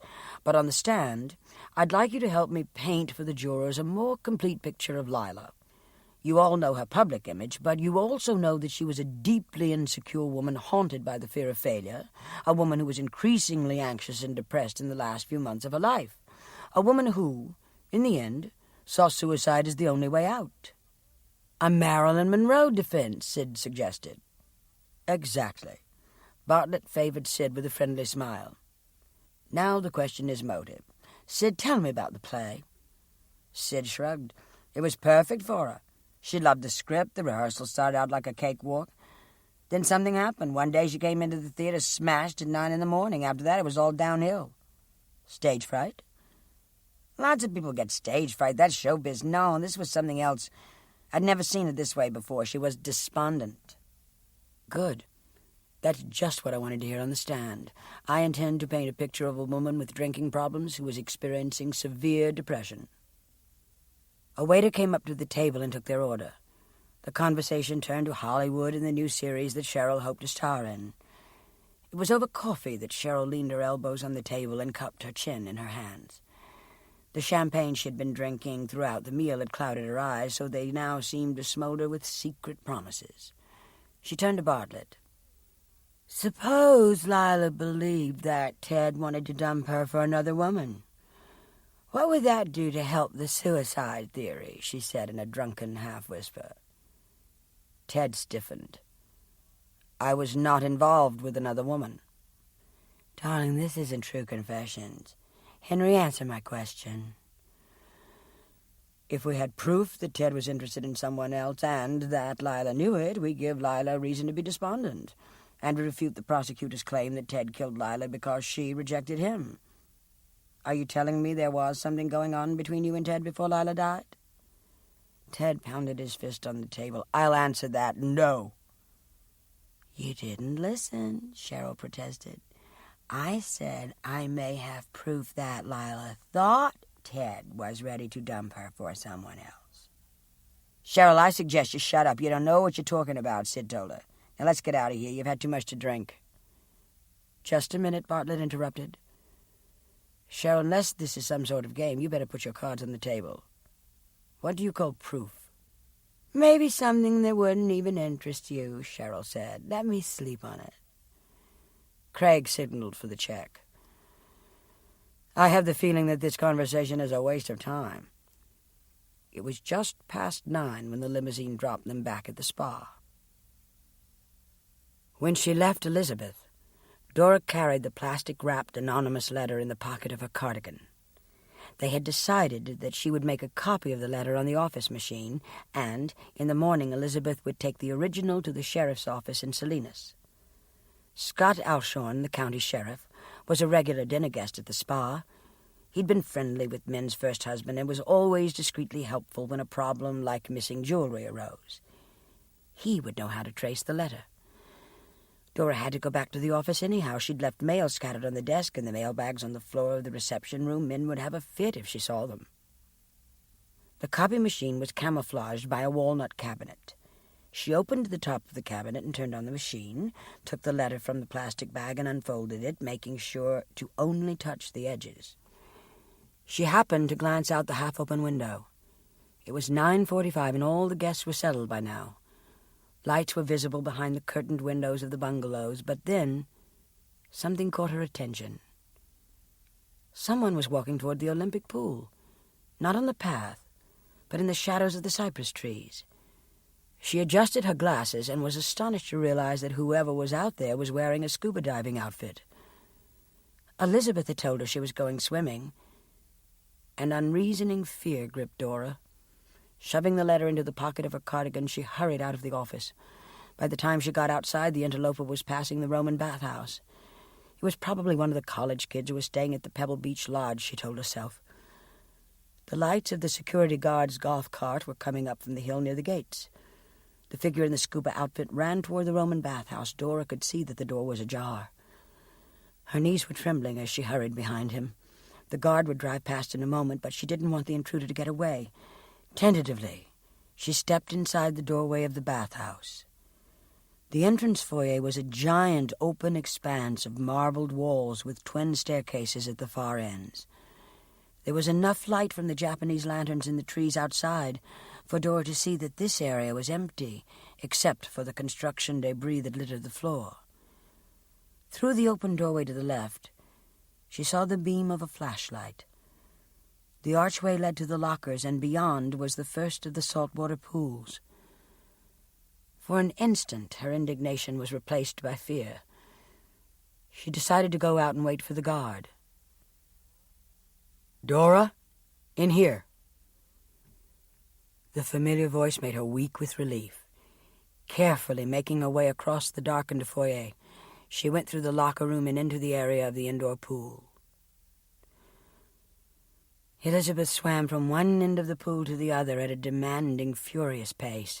She worked every inch of her body, hoping that the punishing physical effort somehow would diffuse the built-up emotional anxiety. At last she decided it was time to go in. She was dead tired and finally somewhat calmer. As she climbed the ladder from the pool, she shivered. The night air was chilly now, and she'd stayed longer than she realized. The luminous dial on her watch showed that it was 10:30. She thought she heard a rustling sound from behind the cypress trees that bordered the patio. "Who's there?" There was no answer, and as she walked to the edge of the patio, she strained her eyes to see past the hedges and between the scattered trees. The silhouettes of the cypress trees seemed grotesque and ominous in the dark, but there was no movement other than the faint rustling of the leaves. With a gesture of dismissal, she put her robe on and pulled the hood over her hair. But somehow, the feeling of uneasiness persisted, and her footsteps quickened along the path to her bungalow. Tuesday, September 1st. The first hint of dawn found Min lying wide awake in the canopied king-size bed she shared with Helmut. Noiselessly, she got out of bed, slipped on a robe, and went down the stairs. Why had Helmut called out Lila's name in his dream? In those weeks before Lila died, he'd been away from the spa frequently. Had they been having an affair? The night before Lila died, Min and Helmut had attended the last preview of her show. They'd flown to Boston the next morning to attend a charity luncheon. He'd put her on a plane to San Francisco at 6:30 in the evening. But had he gone to the dinner he was supposed to attend in Boston, or had he taken the 7 o'clock shuttle to New York? At midnight California time, 3 a.m. Eastern time, Helmut had phoned to make sure she was home safely. She had assumed he was calling from Boston. That was something she could check. At the bottom of the staircase, Min turned left and went into the office. Her senses were insulted by the condition of the room. The lights were still on, the desk itself was piled with letters, plastic mail bags were spilled on the floor, the window was open and a cold breeze was rustling the letters. Even the copy machine was on. Min stalked over to the desk. Angrily she realized that everything was fan mail to Lila. Maybe it was time to get rid of anyone who insisted on canonizing Lila. When Dora arrived, she would tell her to start making plans for her retirement. But that would wait. Min strode to the storage room and pulled the file marked Travel Expenses, Baron von Schreiber. It took less than 2 minutes to find what she wanted. The phone call from the East Coast to the spa was listed on the telephone credit card bill. It had been made from New York. Elizabeth awoke early after a restless night and headed for the main house. She knew Sammy was always at her desk by a few minutes after 7. The usually impeccable receptionist's office was cluttered with stacks of mail on and around Dora's desk. A large sheet of paper with the words, "See me," and signed, "Min," clearly revealed that Min had seen the mess. How unlike Sammy. Never once in all the years she'd known her had Sammy left her desk cluttered. But suppose she'd taken ill. Quickly, Elizabeth hurried down the stairs to the foyer and rushed to the stairway leading to the staff wing. Dora had an apartment on the 2nd floor. She knocked. No answer. She found a maid to open Sammy's door. Sammy wasn't there. Her bed was made. Elizabeth looked out the window. Sammy's car was in the parking lot. Perhaps Sammy had sent for a cab to take her to the hospital. But a phone call established that there was no record of Dora Samuels having signed herself into the community hospital. Elizabeth waited for Min to come back from the morning walk. In an effort to keep her mind from the fearful worry that something had happened to Sammy, she began to scan the fan mail. Where was the unsigned letter Dora had planned to copy? Was she still carrying it? Henry Bartlett grudgingly plodded the forced march behind Min and the Baron. Craig was marching at a solid, steady pace behind him. Henry still couldn't put his finger on what made Craig tick. He knew that Craig had grown up in a tough Lower East Side neighborhood and worked his tail off to get an Ivy League education, an all-American success story. And yet, Craig was still nothing more than a high-paid hatchet man for Ted Winters. And Ted was lucky to have him. It was a pity that it was too late for him to testify that he and Ted had been on the phone when the so-called eyewitness claimed she saw Ted. That reminded Henry of what he wanted to ask Craig. "What's with the investigator on Sally Ross?" "I just spoke with him, in fact. Nothing too important to report yet." Bartlett glanced over his shoulder and spotted Sid walking with Cheryl. "What do you think that little lady meant by the mumbo-jumbo about Ted being involved with another woman?" "She probably wants to volunteer for the part. If he's smart, he'll accept." After the hike, Sid took Cheryl aside. "I have to talk to you privately." He glanced over his shoulder at Alvirah Willy, who'd never been more than 5 paces behind them during the hike. "Let's make this short," she said when they reached her bungalow. "I'll be happy to make it brief. Why did you suggest that Lila might have committed suicide? Why would she have believed that Ted was involved with another woman?" "Proof." "What kind of proof?" "A letter. I went up to see Min yesterday. I just happened to notice all that fan mail on Sammy's desk, and when I looked around I saw this crazy letter, and I took it." "You took it?" "Let me show it to you." She hurried into her bedroom and brought it back, and, leaning over his shoulder, read it with him. "Don't you see? Ted must have been having a fling with someone else, and if he wants to say it was me, that's fine. I'll back him up." "You stupid bitch." "You don't seem to realize that this letter is my chance to get back together with him." Sid walked over, grabbed the letter from Cheryl's hand, and shredded it. "Are you crazy? You're up for a starring role in a prime-time television series. What kind of press do you think you'd get if it comes out that you drove Lila LaSalle over the edge with poison pin letters? If Henry Bartlett introduced this letter into evidence, you could kiss Amanda goodbye. Bob Koenig would drop you like that." "I didn't write that letter." "The hell you didn't. How many people knew about that bracelet? I saw your eyes when Ted gave it to Lila. You were ready to stab her right then. Those rehearsals were closed. How many people knew Lila was having trouble with the lines? You knew. Why? Because I told you myself. How much time did it take to cut and paste? I'm surprised you had the patience. Are there any more of these?" "Sid, I swear to you, I did not write that letter or any others." "Do you really think anyone's going to believe you? I don't.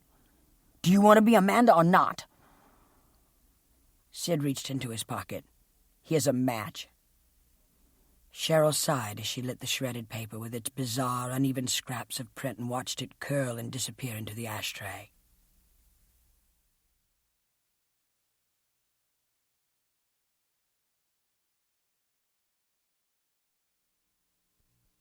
"Elizabeth!" Min's startled voice made her jump. "Is something wrong? Where's Sammy?" Min and Helmut stood at the doorway in their matching jogging outfits. Briefly, Elizabeth told them. Sammy had vanished. Min looked alarmed. "I came down at about 6 o'clock. The lights were on, the window was open, the copy machine was on. I was annoyed. I thought Sammy was getting careless." The copy machine was on. Then she did come back to the office last night. Elizabeth darted across the room. "Did you look to see if there was a letter in the machine?" It wasn't there, but next to the copier, Elizabeth found the plastic bag the letter had been wrapped in.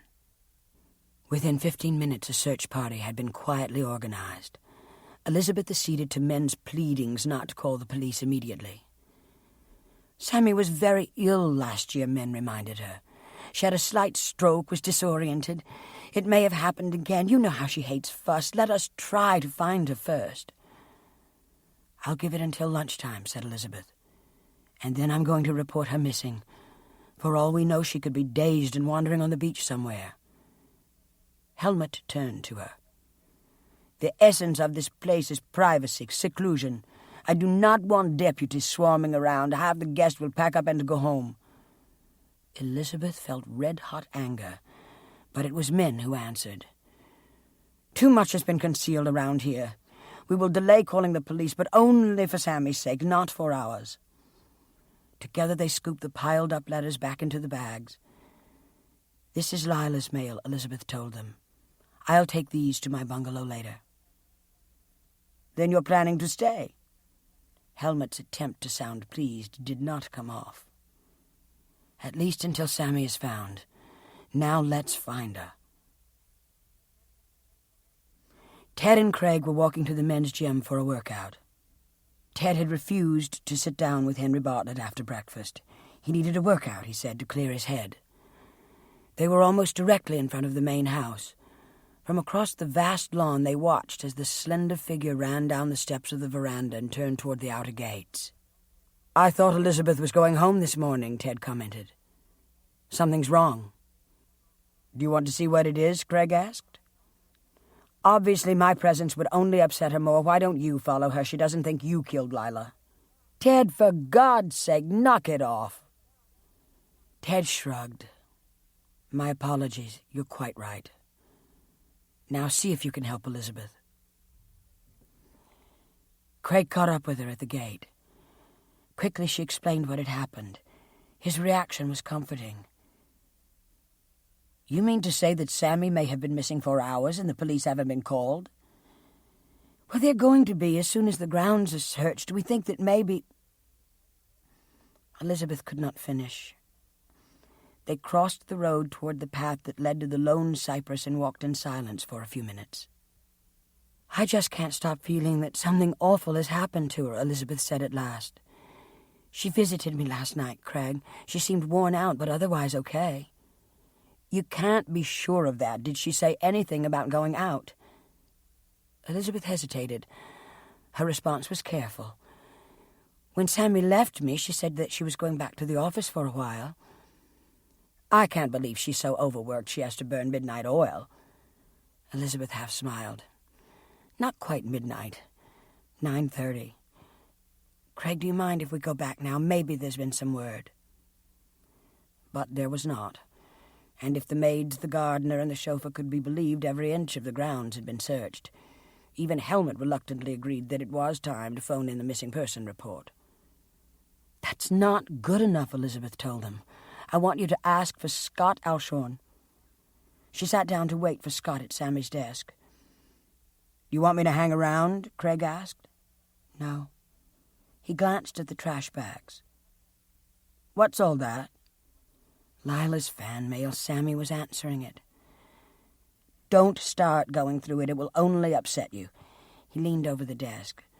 "Elizabeth, you have to know I'm between a rock and a hard place, but when this is over, no matter how it ends, we've got to talk." I've missed you terribly." He squeezed her hand and was gone. Elizabeth immediately opened one of the bags of fan mail and brought out a handful of envelopes. At least she could accomplish something. Sheriff Scott Alshorn had been a lifelong friend of Samuel Edgar's, Min's first husband, the man who had built the Cypress Point Hotel. He and Min had liked each other from the start. But that title jerk she married after Sam had taken a comfortable, profitable hotel and turned it into a self-consuming monster. Scott was a regular dinner guest at the spa, and he knew Dora Samuels. When Min had called, he instinctively feared the worst. If Sammy had had some kind of stroke and started wandering around, she'd have been noticed. Old sick people didn't get overlooked on the Monterey Peninsula. It was 10:30 when he and his deputy drove through the gates to the spa. He had heard that Ted Winter's private jet had landed at the airport on Sunday afternoon and that Ted was booked at the spa. Scott had known Ted since he was a little boy who spent summers at his grandfather's place on the peninsula. But Ted was also under indictment for murder, and Scott had decided not to call him. Scott did not expect to see Elizabeth sitting at Sammy's desk.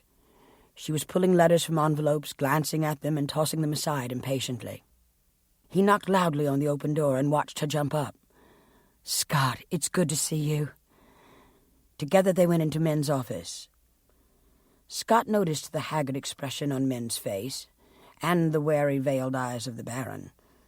They were both worried, and somehow he felt it went beyond concern for Sammy. The copy machine seemed to intrigue Scott most. The window was open, the machine was on. She was about to copy something. She looked out the window, and then what? She felt dizzy. She wandered outside. But where was she trying to go? He stared out the window. "You say every inch of the grounds, every building was searched?" Helmut answered first. "I personally saw to it." Scott cut him off. "We'll start all over." Elizabeth spent the next hours at Sammy's desk. She worked her way halfway through the bag of unopened mail, but there was no sign of any more anonymous letters. At 2:00, Elizabeth heard a shout. She raced to the window in time to see one of the policemen gesturing from the door of the bathhouse.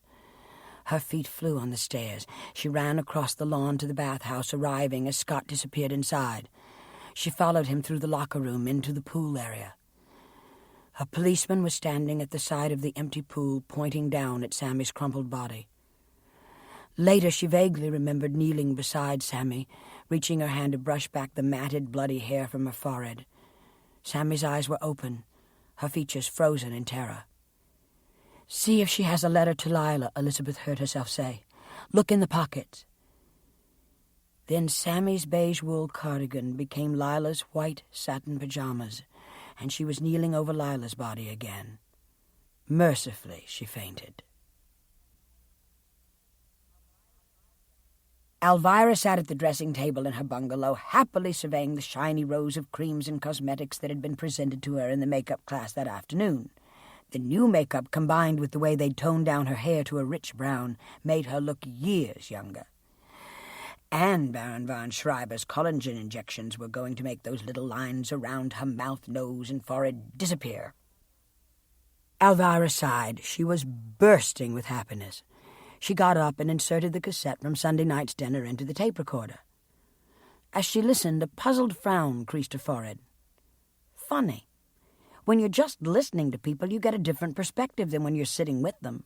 Like, Sid Melnick was supposed to be a big agent, but he sure let Cheryl Manning push him around. And she could turn on a dime, 1 minute hassling Sid, and then, all sweetness and light, asking Ted Winters if she could go with him sometime to see the Winters gym at Dartmouth College. Dartmouth, Alvirah thought, not Dartmouth. Craig Babcock had corrected her on that. He had such a nice, calm voice. She'd told him that. "You sound so educated." He'd laughed. "You should have heard me in my teens." Ted Winter's voice was so well-bred. Alvirah knew he hadn't had to work on it. The three of them had had a nice talk on that subject. She was surprised to hear the phone ring. It was Charlie Evans, the special features editor of the New York Globe. "How's my star reporter?" he asked. Any problems with the recorder?" "Works like a charm," Alvirah assured him. "I'm having a wonderful time and meeting some very interesting people. I came from the airport in a limousine with Elizabeth Lang, and I'm at the same dinner table as Cheryl Manning and Ted Winters." She was rewarded by an audible gasp on the other end of the phone. "Are you telling me that Elizabeth Lang and Ted Winters are together?" "Oh, not exactly together," Alvirah said hastily. "In fact, she wouldn't go near him at all. She was going to leave right away, but she wanted to see her sister's secretary. The only trouble is, Lila's secretary was found dead this afternoon in the Roman bathhouse." "Mrs. Meehan, hold on a minute. I want you to repeat everything you just said very slowly. Someone will be taking it down." At Scott Alshorn's request, the coroner of Monterey County performed an immediate autopsy on the remains of Dora Samuels.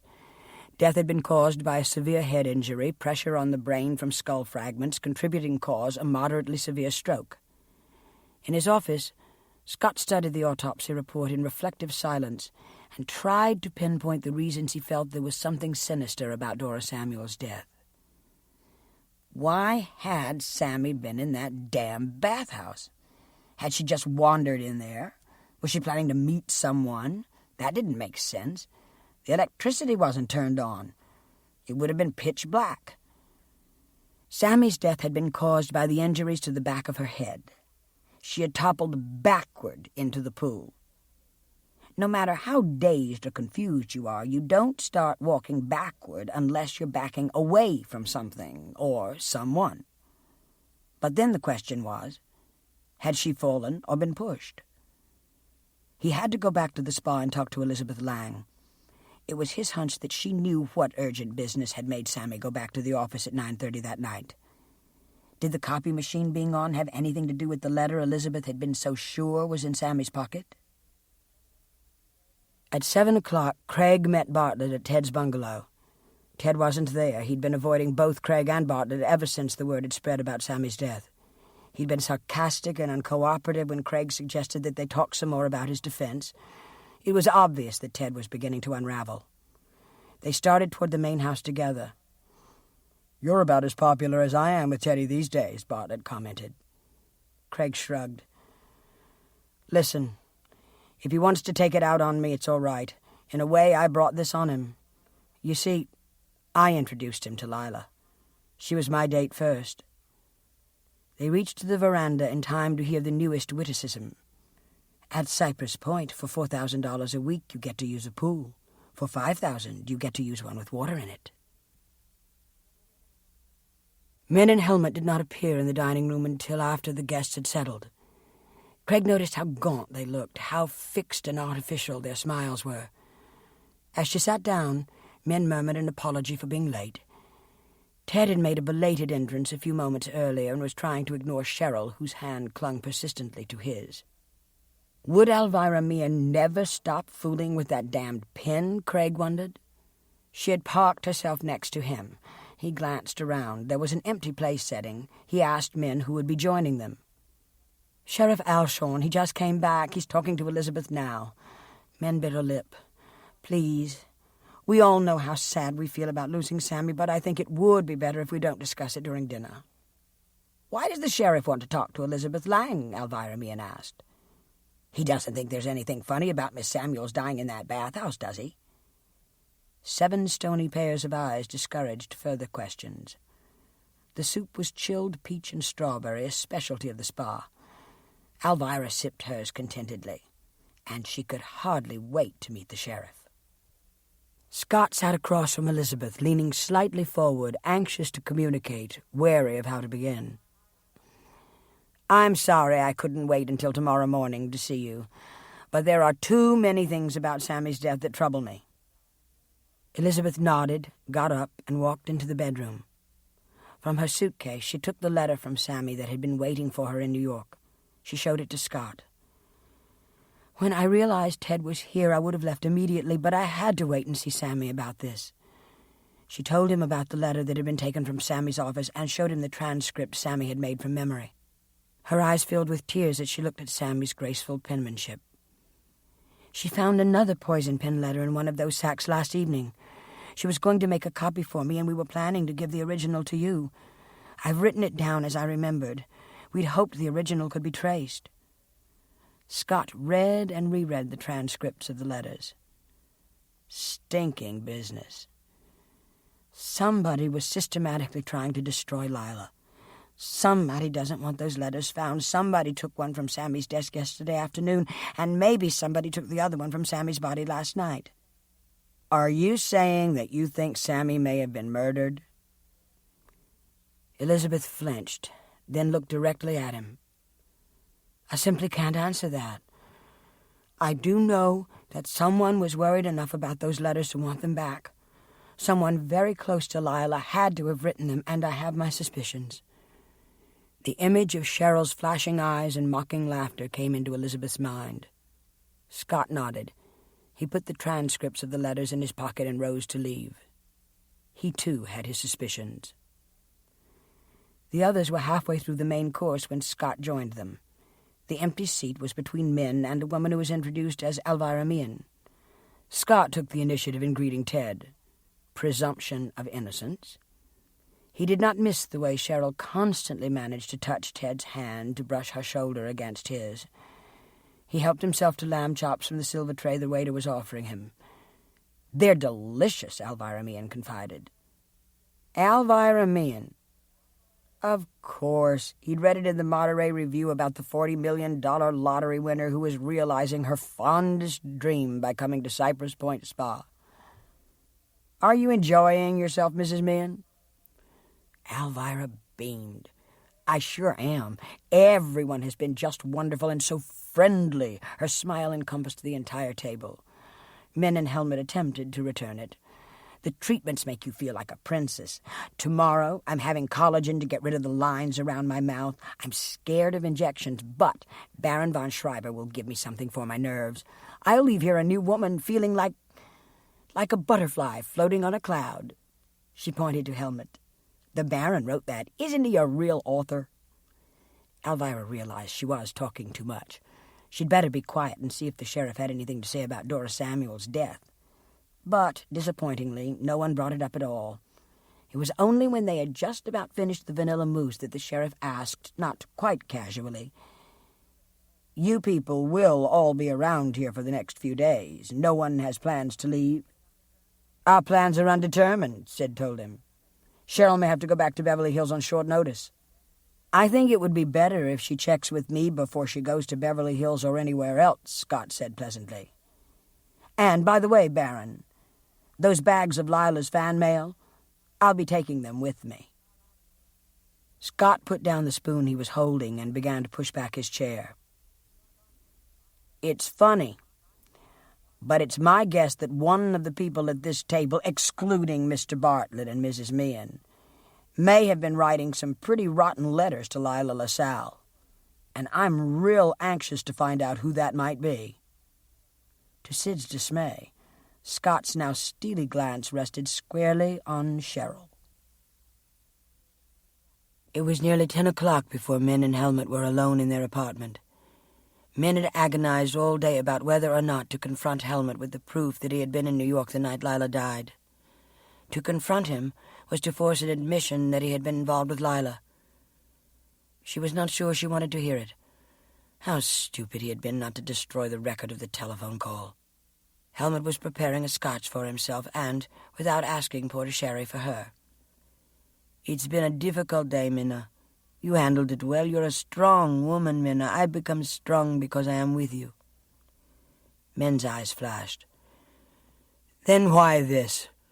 From the pocket of her robe she pulled out the telephone credit card bill and watched as his expression changed from bewilderment to fear. "Why did you lie to me? You were in New York that night. Had you gone to see Lila?" "Min, I'm glad you found this. I wanted so much to tell you." "Tell me now. You were in love with her? You were having an affair?" "No, I swear not." "You're lying." "Min, I'm telling the truth. I did go to her, as a friend, as a doctor. I got there at 9:30. The door to her apartment was just barely open. I could hear Lila crying hysterically. Ted was shouting at her to put the phone down. She screamed back at him. The elevator was coming. I didn't want to be seen. You know the right angle the foyer takes. I went around that corner. Helmet sank to the floor at Min's feet. Minna has been killing me not to tell you. Minna, Ted did push her. I heard her scream, Don't! And then her shriek as she fell. Min paled. Who got off the elevator? Did anyone see you? I don't know. I ran down the fire stairs.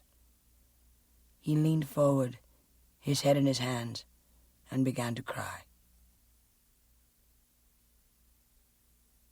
Wednesday, September 2nd. Elizabeth's phone rang at 6 o'clock. It was William Murphy, the New York Assistant District Attorney. His opening words snapped her awake. Miss Lang, can you please explain to me why you're in the same spa with Ted Winters? I didn't know he was going to be here. I haven't been near him. That may be true, but the minute you saw him, you should have been on the next plane home. Take a look at this morning's Globe. They've got a picture of you two in a clinch. It was at the memorial service, but the way you're looking at each other is open to interpretation. Get out of there now. And what's this about your sister's secretary? She's the reason I can't leave here. She told him about the letters about Sammy's death. I won't go near Ted, she promised him, but I am staying here until Friday. That gives me 2 days to find the letter Dora was carrying or to figure out who took it from her. William Murphy was clearly exasperated. If your sister's killer walks, it will be your fault. He paused. And be careful. She jogged to Carmel. Over coffee in a breakfast shop on Ocean Avenue, she read the Globe. Someone had snapped that picture at the end of the memorial service. She had started to weep. Ted's arm had come around her, and he turned her to him. She tried not to remember how it had felt to be in his arms. With a surge of heartsick contempt for herself, she laid money on the table and left the restaurant.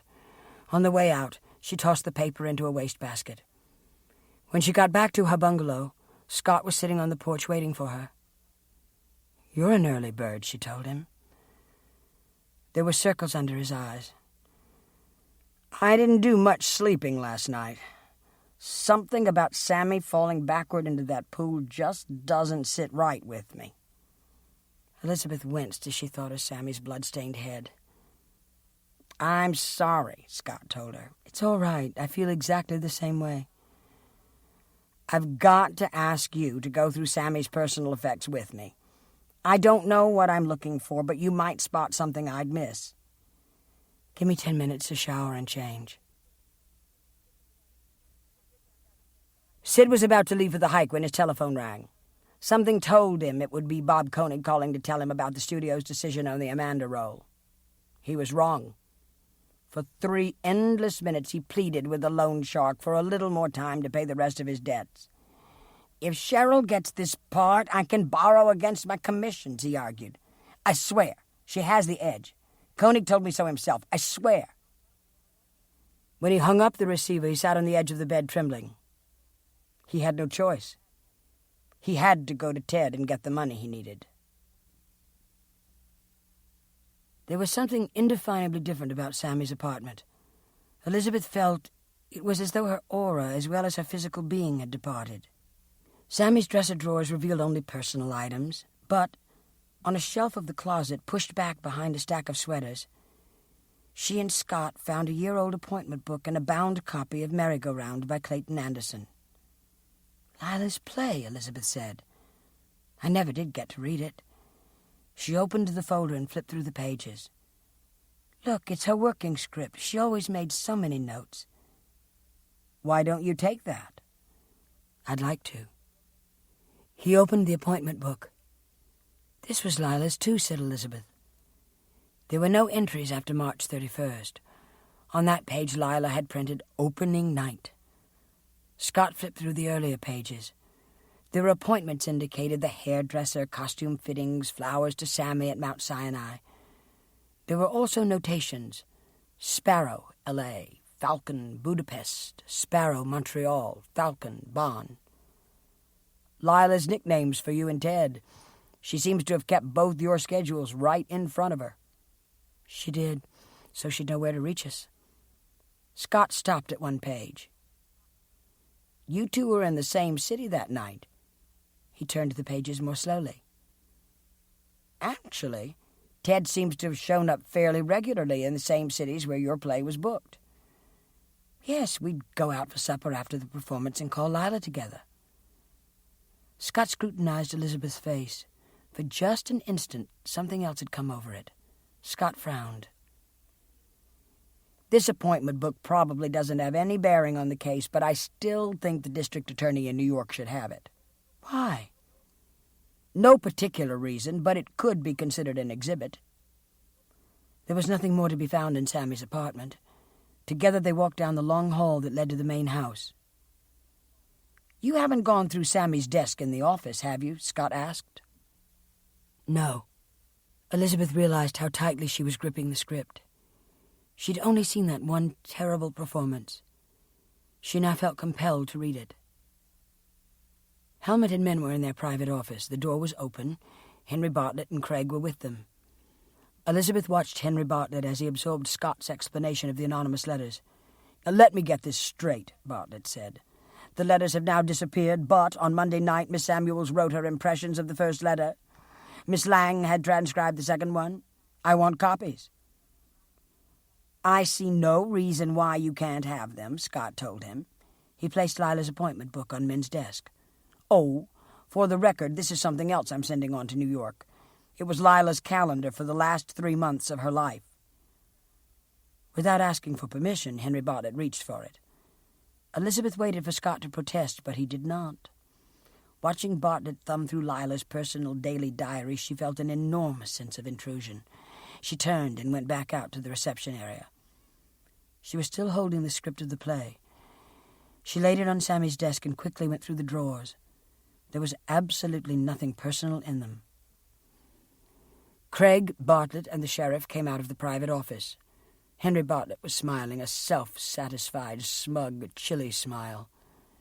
Miss Lang, you've been a great help to us today, but I think I should warn you that the jury won't take kindly to the fact that as a woman scorned, you put Ted Winters through this hellish nightmare. Elizabeth stood up, her lips white.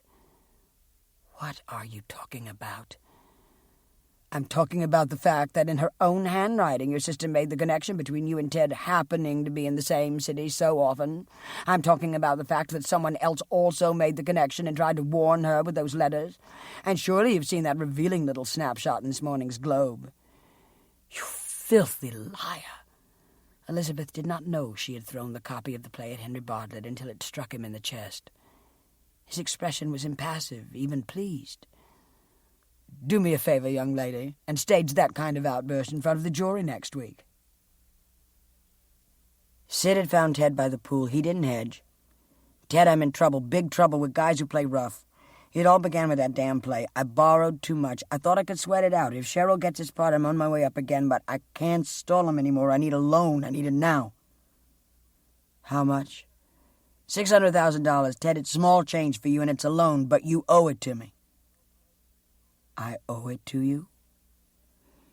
I've never said this and never told you I knew. Ted, I saw you that night. You ran past me, a block from Lila's apartment. Your face was bleeding, you were in shock.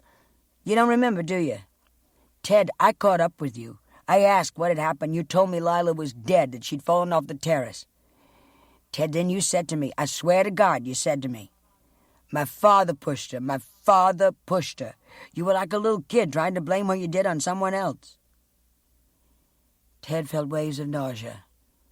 I don't believe you. Why would I lie? Ted, you ran into the street.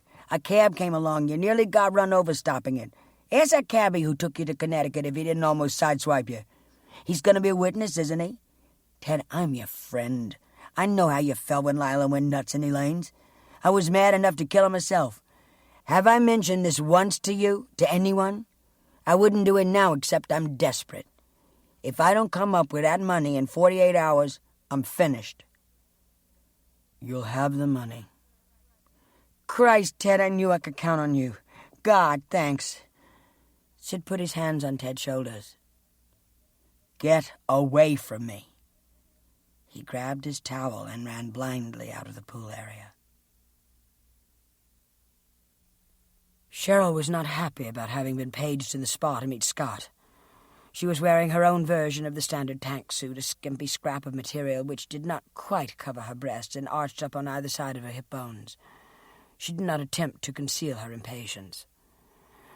"I'm due in a calisthenics class in 10 minutes, she told him. "Your chances of making it will improve a lot if you give me some straight answers. Like, did you write some pretty nasty letters to Lila before she died?" As he had anticipated, the interrogation was, at first, fruitless. Cheryl cleverly dodged his questions. Finally, Scott had had enough. "Listen, Cheryl, I think there's something you better realize. I'm not satisfied that Sammy's death was from natural causes. You went to Sammy's desk, you left a bill marked paid in full. An anonymous letter was on top of the desk with the other fan mail. The letter disappeared." Cheryl licked her lips nervously. "You're not suggesting that I had anything to do with Sammy's death?" "I'm suggesting that you took the first letter from Sammy's desk, and I want it now. It's state's evidence in a murder trial." She looked away, and as Scott studied her, he saw an expression of naked panic come over her face. He followed her gaze and saw a sliver of charred paper wedged underneath the baseboard.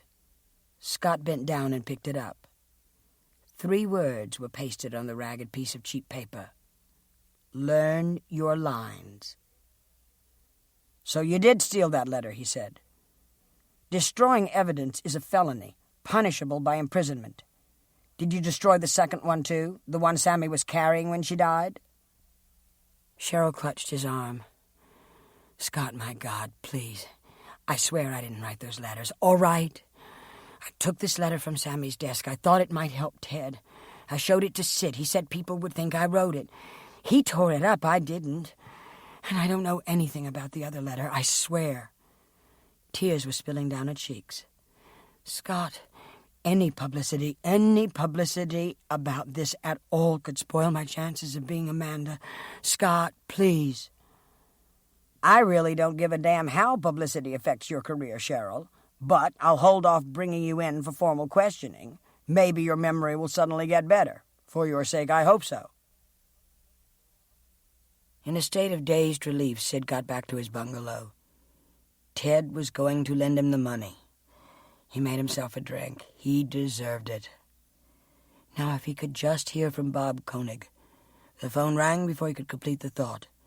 Sid felt his hands begin to tremble. "Hello?" Bob Koenig's first words were, "Congratulations, Sid." Cheryl had the part. Sid's mind began clicking percentages. "I don't know what to say, Bob. I'm telling you, you've made the right choice. Cheryl's going to be fantastic." "I know all that, Sid. I talked her up. I'll arrange a press reception for Cheryl at the Beverly Hills Hilton for Friday afternoon about 5 o'clock. We'll be there. Sid, this is very important. Tell Cheryl to plaster a smile on her face. Amanda is a strong but likable character. I don't want any bad press, no more outbursts at waiters or limo drivers, okay?" 5 minutes later, Sid was confronting a hysterical Cheryl Manning.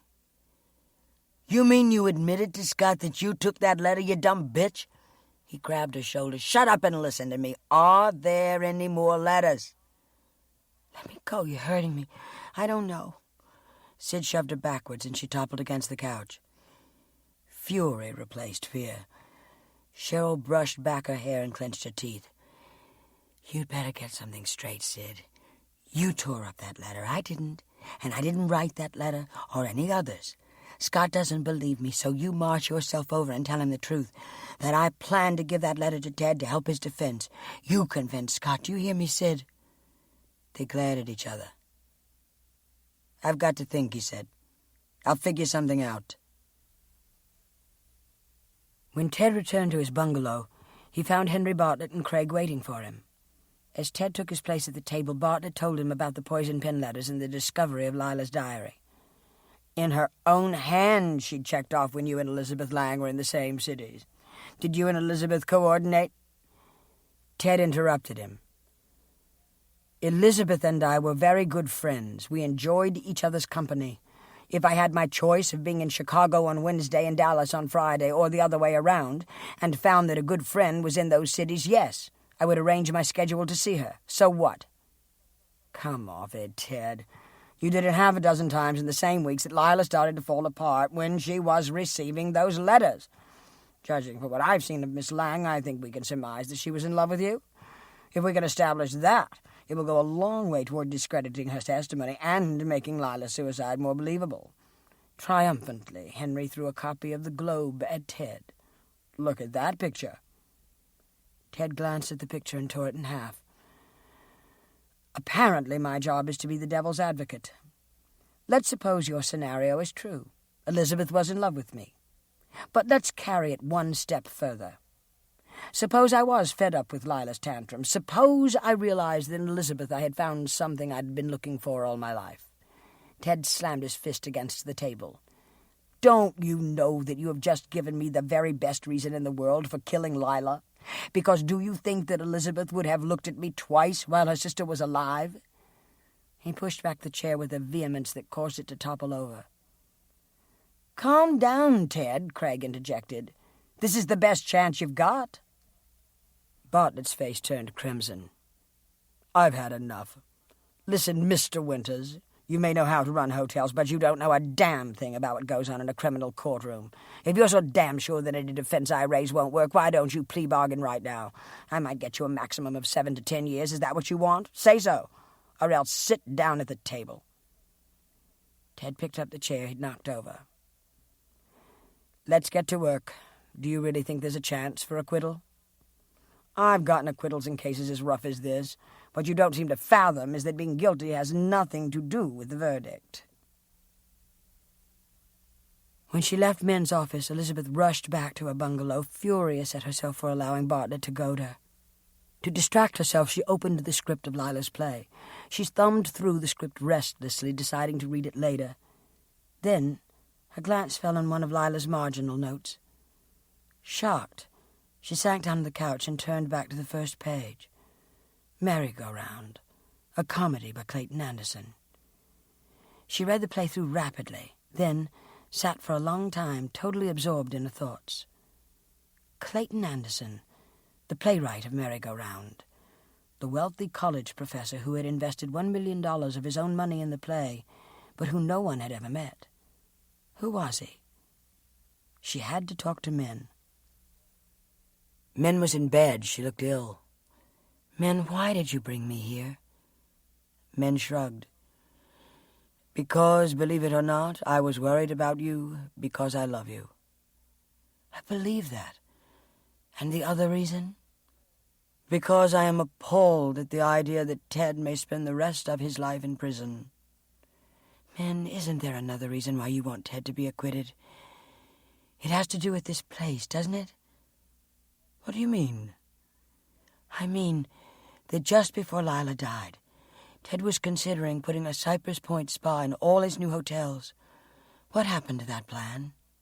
Ted has not gone ahead with plans for new hotels since his indictment.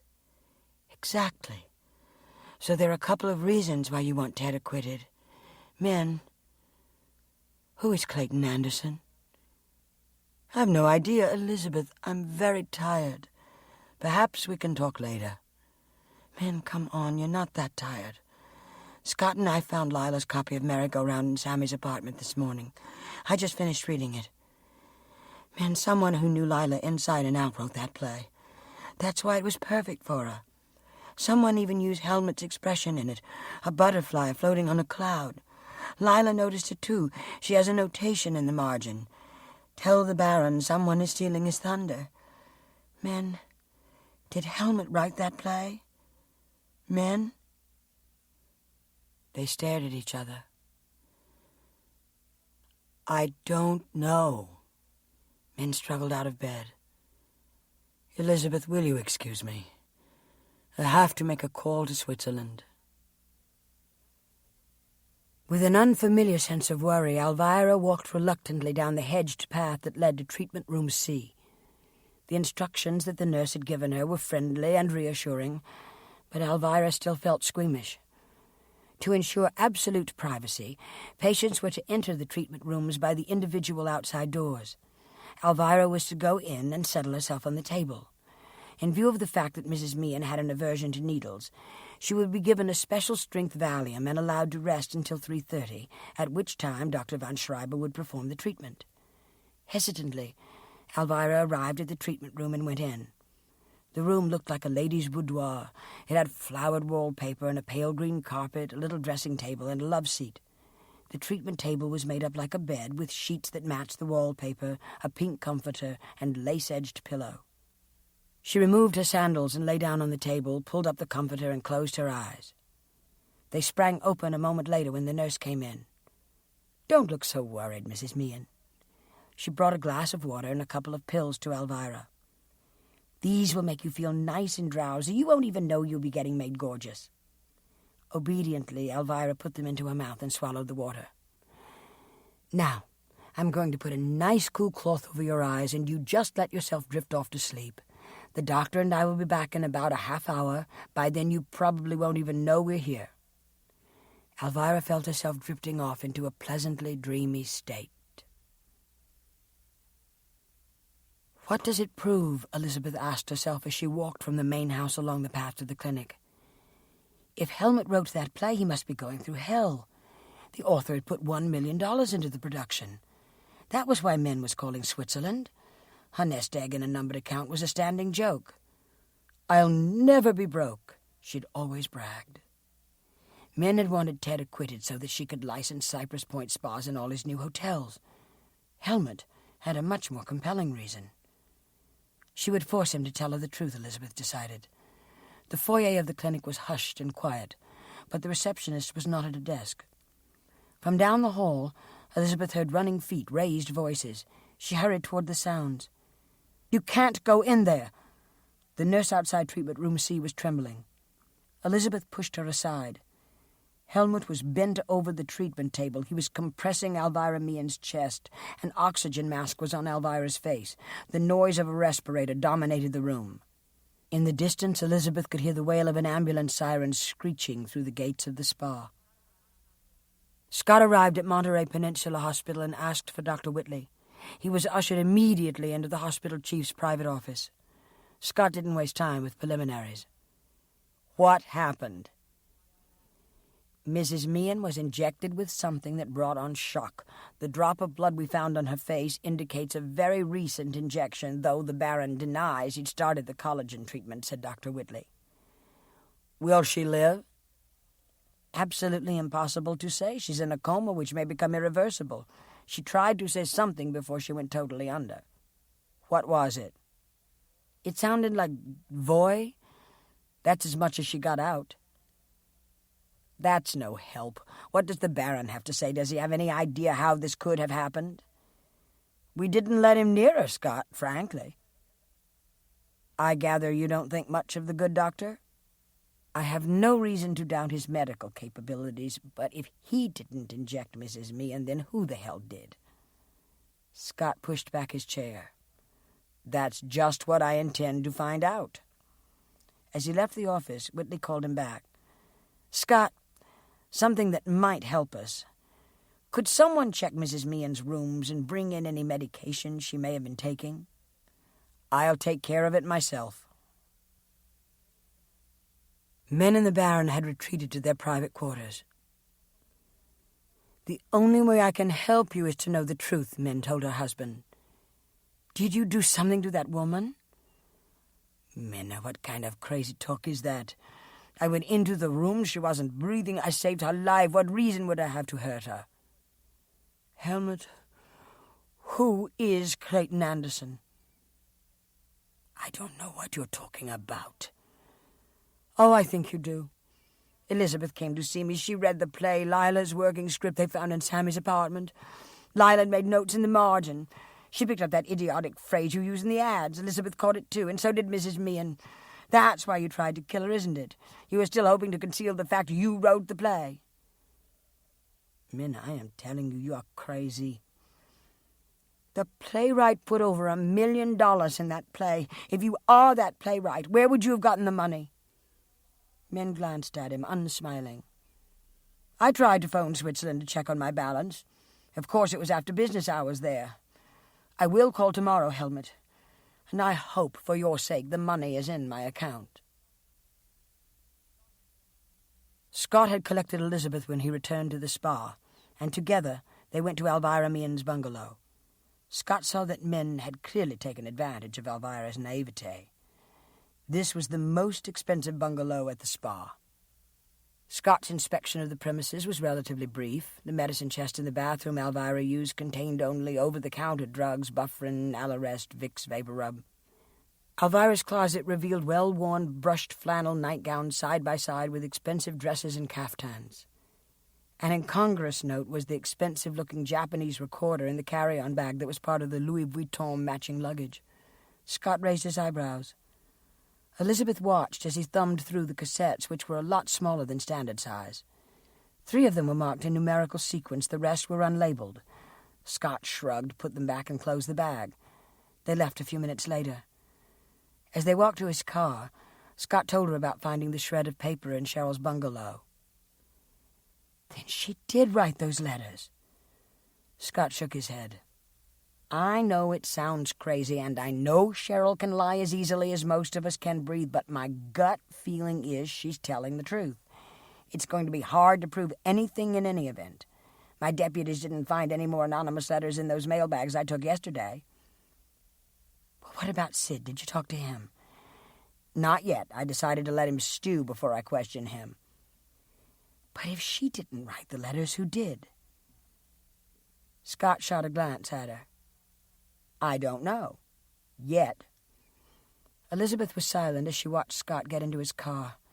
She didn't want to tell him yet about her suspicion that Helmut had written the play. She wanted to be sure first, to demand the truth from Helmut himself. Elizabeth watched Scott pass through the gates and headed back down the path.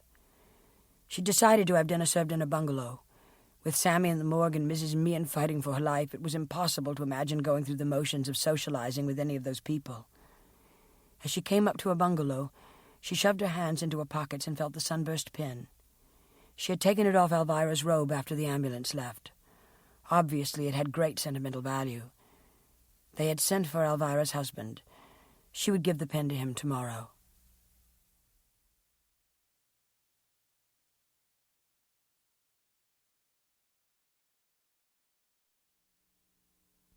It was after 9 when Ted returned to his bungalow. He drew the shade, switched on the lights, and was startled to see the gleam of dark hair that rose over the back of the couch. It was Min. "It's important that I speak with you," she said. "Alone. You left so suddenly after dinner." "I've been walking and thinking." "Ted, you're an entrepreneur, a daring businessman. You and I think alike. Do you remember when we talked about your putting a Cypress Point spa in all your new hotels? It's still a fabulous idea. It would work." "Min, if I'm in prison, there won't be any new hotels. We've stopped building since the indictment. You know that." "Then lend me money now." Min's mask dropped. "Ted, I'm desperate. I'll be bankrupt in weeks. And it need not be. This place lost something these past few years, but it could change. Why do you think I brought Elizabeth here? To help you." "Min, you saw her reaction to me. If anything, you've made things worse." "Ted, I know what I'm saying. Elizabeth is in love with you. It's something I sensed from the first time she laid eyes on you. Don't you know how difficult it was for her to be around you and Lila, wanting Lila to be happy, loving you both? She was torn in two. Make it work for you now, and Ted, I beg you, help me, please. I beg you."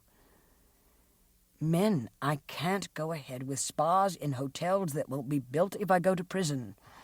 I can bail you out now, and I will. But let me ask you something. Has it ever occurred to you that Elizabeth might be wrong? That I'm telling the truth when I say I did not go back upstairs?" Min's smile of relief turned to astonishment. "Ted, you can trust me. You can trust Helmut. He hasn't told a soul except to me. He never will tell a soul. He heard you shouting at Lila. He heard her begging for her life." Elizabeth climbed out of the pool. That scraping noise. It had been the sound of a chair grating against the patio tiles. The air had become cool, but was very still. There was no breeze to set anything in motion. She turned quickly at the poolside and for just an instant had thought she'd seen someone moving. But that was foolish. Even so, Elizabeth quickened her steps and was glad to be back in the bungalow with the door locked. She phoned to the hospital. There was no change in Mrs. Meehan's condition. It took a long time to fall asleep. What was eluding her? Something had been said, something she ought to have seized on. Finally, she drifted off. She was searching for someone. She was in an empty building with long, dark halls. Her body was aching with need. Her arms were outstretched. He was there. His back was to her. She threw her arms around him. He turned and caught her and held her. His mouth was on hers. "Ted, I love you. I love you," she said over and over again. She woke with a start. For the rest of the night, miserable and despairing, she lay numbly, determined not to sleep, not to dream. Thursday, September 3rd. Long before the first rays of sun proclaimed yet another brilliant day on the Monterey Peninsula, Ted lay awake thinking. At 6 o'clock he got up to jog. Bartlett and Craig were waiting in his bungalow when he got back. "We leave for New York tomorrow," he announced. "Craig, call an emergency board meeting for Saturday morning. I'm resigning as president and chairman of the company and appointing you in my place." His expression warned Craig not to argue. He turned to Bartlett, his eyes ice-cold. "I've decided to plea bargain, Henry. Give me the best and worst possible scenarios of what kind of sentence I can expect to get." Ted left the spa at 11 o'clock. After 2 hours of using the Nautilus equipment and swimming laps, he'd had a massage and then sat in one of the private open-air jacuzzis that dotted the enclosure of the men's spa. Bartlett had probably been on the phone with the district attorney. By now he would have some idea of the kind of sentence he might expect. It still seemed absolutely incredible. Something he had no memory of doing had forced him to lead a totally different life. Memory, a word that haunted him. Bits and pieces, going back up in the elevator, being in the hall, swaying. He'd been so goddamn drunk. There was no one in his bungalow. He'd expected to find them again around the library table. Craig. He was a good detail man. The company wouldn't grow with him at the helm, but he might be able to keep it on a holding course. He should be grateful for Craig. How many years would he have to serve? 7, 10, 15? There was one more job he needed to do. He took personal stationery from his briefcase and began to write. When he had finished, he rang for a maid and asked her to deliver the letter to Elizabeth's bungalow. When she returned to her bungalow at noon, Elizabeth found the note propped up on the table. She opened the envelope and read 2 sentences before she let out a stifled cry. She had to wait before she could force herself to go back to finishing Ted's letter. "Dear Elizabeth, I can only tell you that I am sorry, and that word is meaningless. You were right. The Baron heard me struggling with Lila that night. Sid saw me on the street. I told him Lila was dead. There's no use any longer in trying to pretend I wasn't there. Believe me, I have absolutely no memory of those moments, but in light of all the facts, I'm going to enter a plea of manslaughter when I return to New York. At least this will bring this terrible affair to a conclusion and spare you the agony of testifying at my trial and being forced to relive the circumstances of Lila's death. God bless and keep you. Long ago, Lila told me that when you were a little girl and leaving Kentucky to come to New York, you were frightened, and she sang a song to calm you. Weep no more, my lady. Think of her as singing that song to you now, and try to begin a new and happier chapter in your life. Ted." For the next 2 hours, Elizabeth sat hunched up on the couch, her arms locked around her knees, her eyes staring ahead unseeingly. This is what you wanted, she tried to tell herself. He's going to pay for what he did to Lila. When she got up, her legs were stiff, and she moved with the cautious hesitancy of the old. There was still the matter of the anonymous letters. She would not rest until she found out who had precipitated this tragedy. It was past 1 o'clock when Bartlett phoned Ted. "We have to talk right away," Henry said. "Get over as soon as you can." Craig opened the door for him. Ted noticed Bartlett's grim expression. "How bad is it? 10 years? 15? "Worse. They won't take a plea. A new eyewitness has come forward." Briefly, even brusquely, he explained. "A thief was caught red-handed trying to rob the apartment 1 floor above Sally Ross's apartment. He'd been making a deal of his own with the district attorney. He was in that apartment once before, the night of March 29th. He claims he saw you and Lila on the terrace." He watched the sickly pallor that stole over Ted's face change his deep tan to a muddy beige. "No plea bargain?" Ted whispered. "Why should they with a witness like that?" "I don't care how many people saw Ted that night," Craig said. "He was drunk. He didn't know what he was doing." Ted clenched his fist into his pockets. "What exactly does this witness claim he saw?" "He says he saw you, Teddy. Lila clawing at you, trying to save herself. You picked her up, you held her over that railing, and you shook her until she let go of your arms. It won't be a pretty scene when it's described in court." "I held her over the railing before I dropped her? No. It's not possible." He turned and ran blindly to the door. He slammed it with a force that shattered the window panel.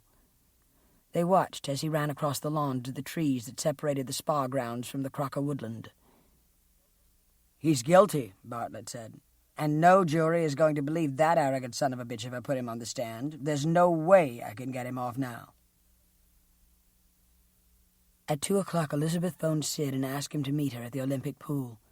When she got there, a mixed water aerobics class was starting. She chose to sit at a table at the far end of the patio. There was no one nearby. 10 minutes later, she heard a scraping sound behind her and gasped. It was Sid. "For a place that costs so much to relax in, there are quite a few uptight people around here," Sid said. He sat down across from her. "And I'm the most uptight, I suppose. Sid, you had your own money in Merry-Go-Round. You brought the script to Lila. You handled some of the script revisions.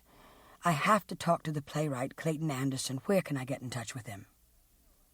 "I have no idea. I never met him. The contract was negotiated through his lawyer."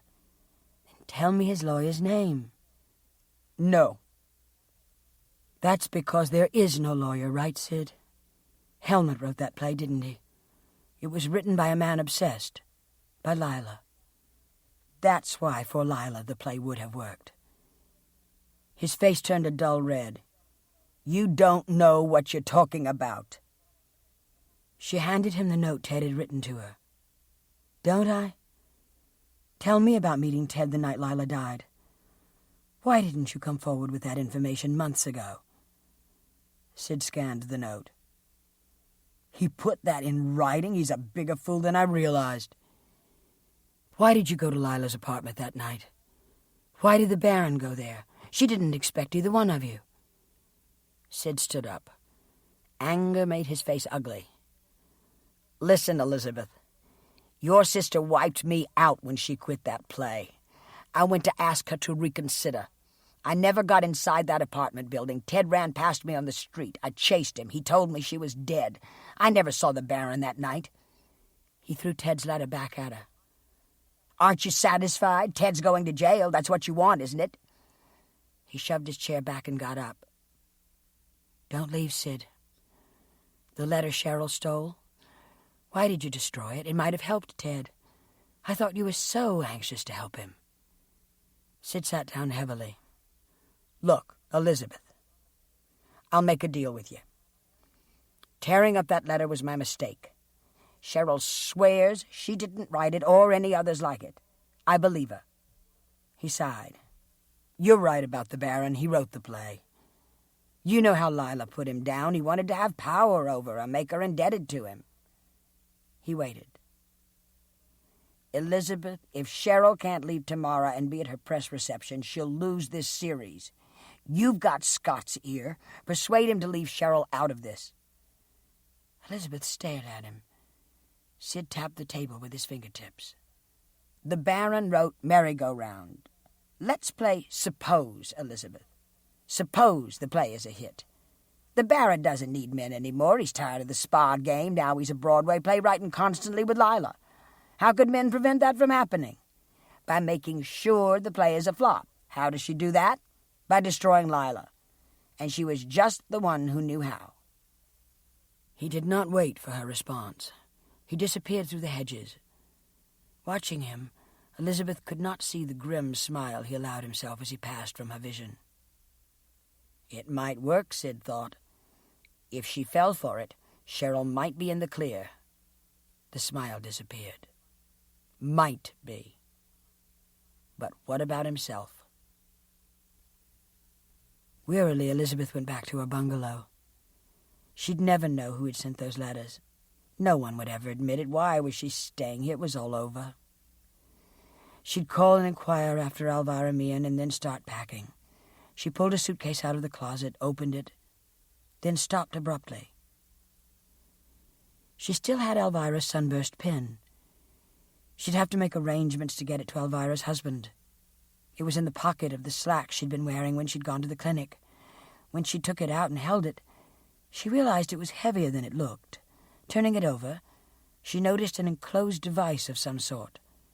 She turned the pin again and studied the face. The small opening in the center was a microphone. The impact of her discovery left her weak.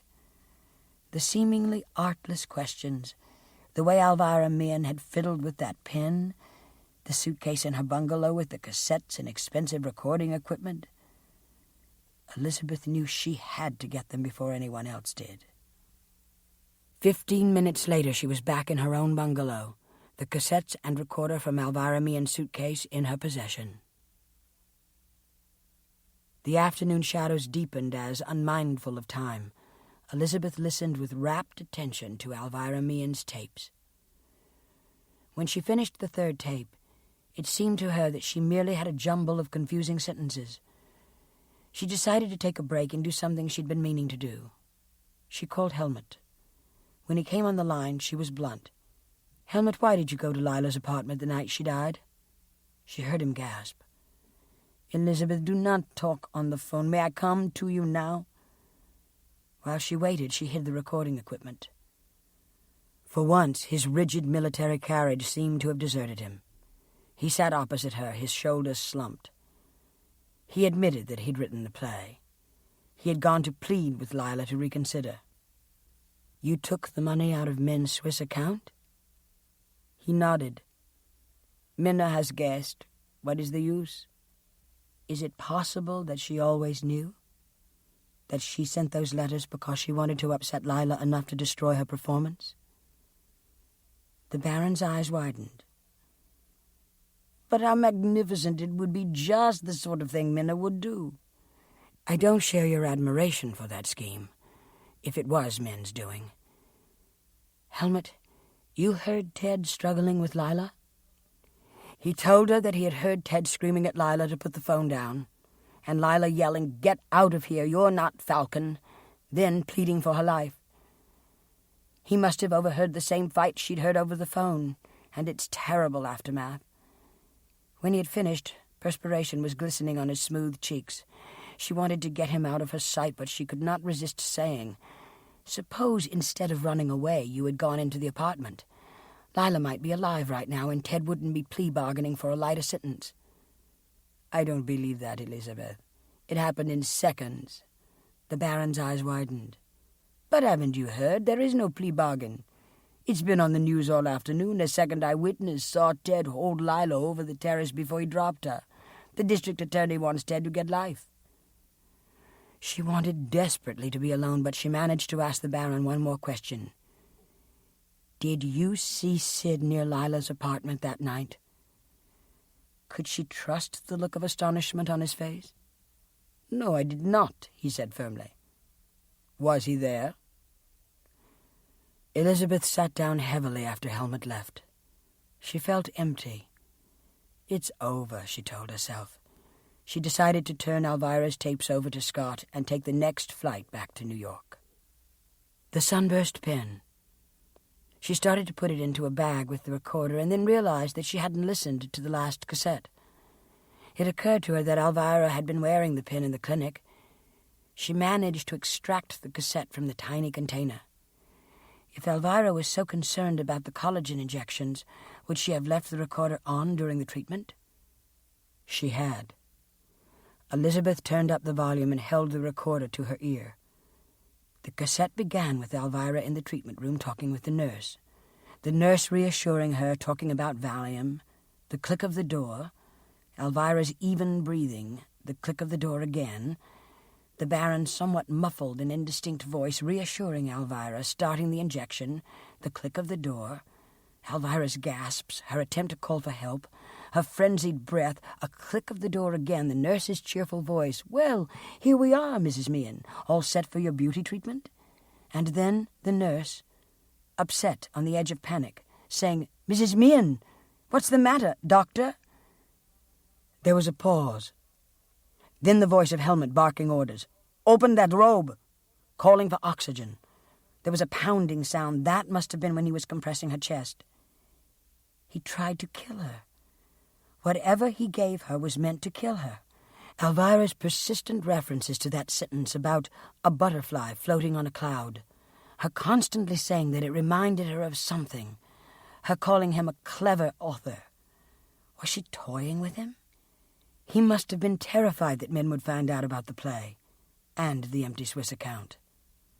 She replayed the last tape again and again. There was something about it she didn't understand. What was it? What was she missing? She sat back and let her mind drift. It was also confusing. Even Helmut's account of Lila's death struggle hadn't sounded quite right. What was bothering her? She thought back to what Helmut had told her.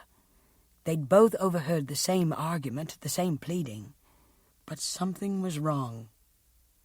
Unless... With a growing sense of alarm, she reviewed Alvirah Meehan's tapes once more and found the key. It had always been there waiting for her. Did someone else realize how close she had been to the truth? Yes, she realized. She shivered, recognizing how threatening her innocent remarks must have seemed. And then she remembered something else. Those noises, the phantom figure she'd sensed by the pool when she was swimming. Her hand flew to the phone. She would call Scott, and then she withdrew her fingers from the dial. Tell him what? There wasn't a shred of proof. There never would be. Unless... She reached for the phone and dialed.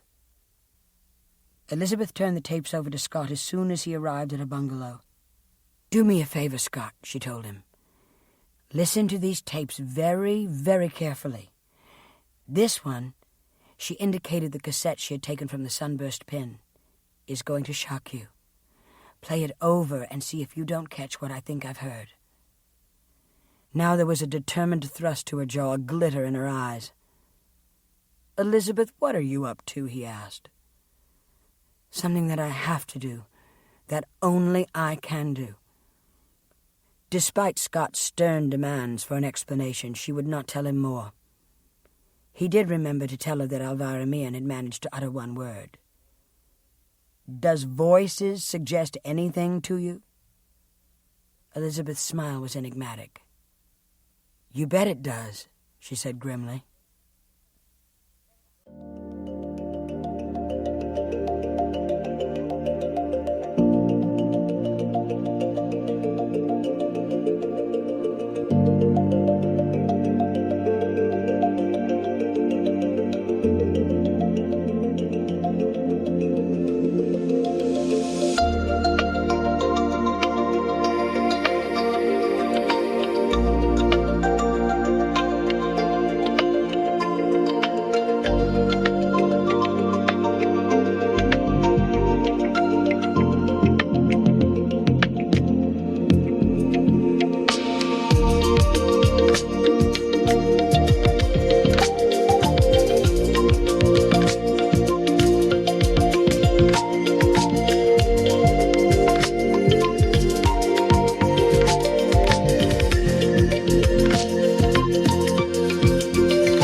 Ted had bolted from the spa grounds early in the afternoon.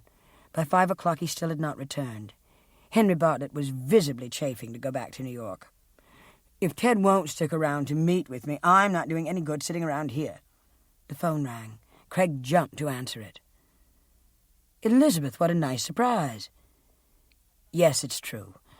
I'd like to think we can still persuade the district attorney to accept a plea, but that's pretty unrealistic. We hadn't talked about dinner yet, but of course it would be good to be with you." "Fine. See you at dinner." Scott drove home with the windows of his car open, appreciating the cool breeze that had begun to blow in from the ocean. It felt good, but he could not shake the sense of apprehension that was overcoming him. Elizabeth was up to something, and every instinct told him that whatever it was, it might be dangerous. To clear his head, Scott showered, changed into old slacks and a sweater. He made a pot of coffee and put a hamburger on the grill. When he was ready to eat, he turned on the first of Alvirah's tapes. He began listening at 5:15. At 7 o'clock, his notebook was filled with jottings. At 7:15, he heard the tape that documented the attack on Alvirah. "That son of a bitch von Schreiber," he muttered. "He did inject her with something." It was strange, though, that he returned almost immediately with the nurse. Scott replayed the tape, then played it a third time, and finally realized what Elizabeth had wanted him to hear. There was something odd about the Baron's voice the first time he spoke to Mrs. Meehan. It was hoarse, guttural, startlingly different from his voice a moment or two later when he was shouting orders to the nurse. He was reheating the coffee when his bell rang. In quick strides he reached the door, flung it open to face Ted Winters. His clothes were rumpled, his face smudged with dirt, his hair matted, vivid scratches covered his arms and legs. He stumbled forward and would have fallen if Scott had not reached out to grasp him. "Scott, you've got to help me. Somebody's got to help me. It's a trap, I swear it is. Scott, I tried for hours, and I couldn't do it. I couldn't make myself do it." "Easy, easy." Scott put his arm around Ted and guided him to the couch. "You're ready to pass out." "Scott, my mother was terrified of heights. My father was disgusted because he could see I was developing the same phobia. One day, when I was about 8, he made her stand out on the terrace of the penthouse and look down. She began to cry. Then he grabbed her and picked her up, and that son of a bitch held her over the railing. It was 38 floors up. She was screaming, begging. I was clawing at him. He didn't pull her in until she'd fainted. Then he just dropped her on the terrace floor and said to me, 'If I ever see you look frightened out there, I'll do the same thing to you.'" Ted swallowed. His voice broke. "This new eyewitness says I did that to Lila. Today I tried to make myself walk down the cliffs at Point Sur. I couldn't do it. I couldn't make my legs go to the edge." "People under stress can do some pretty funny things." No, if I'd killed Lila, I'd have done it some other way. I know that. To say that, drunk or sober, I could hold her over the railing. Sid says he saw me that night, says I told him my father pushed Lila. I've racked my brains trying to remember. All I come up with is an image of hands grabbing Lila, hands grabbing my mother, holding her, pushing her. Scott, it's all so confused." He buried his head in his hands. Before Scott could reply, the phone rang. It was Dr. Whitley at the hospital. Alvirah Meehan was coming out of her coma. "Come with me to the hospital, Ted," said Scott when he hung up. "I have a nagging suspicion that Mrs. Meehan might be able to shed some light on this whole nasty business." Men, the Baron, Sid, Cheryl, and Elizabeth were already at the table. Only Elizabeth seemed perfectly relaxed. The place on either side of her was vacant. When she saw them approaching, she reached out her hands to them in a welcoming gesture. "I saved these seats specially for you." When the non-alcoholic wine was served, it was Bartlett who challenged her. "Miss Lang, I have the distinct impression that you're playing some sort of game, and I, for one, don't believe in participating in games unless I know the rules." "You're quite right. I wanted to be with all of you tonight for a very specific reason. You should all know that I no longer believe Ted is responsible for my sister's death." They stared at her, their faces shocked. "Let's talk about it," she continued. "Someone deliberately destroyed Lila by sending those poison pin letters to her. I think it was you or you." She pointed at Cheryl, then at Min. "You are absolutely wrong," Min said. Cheryl's eyes flashed.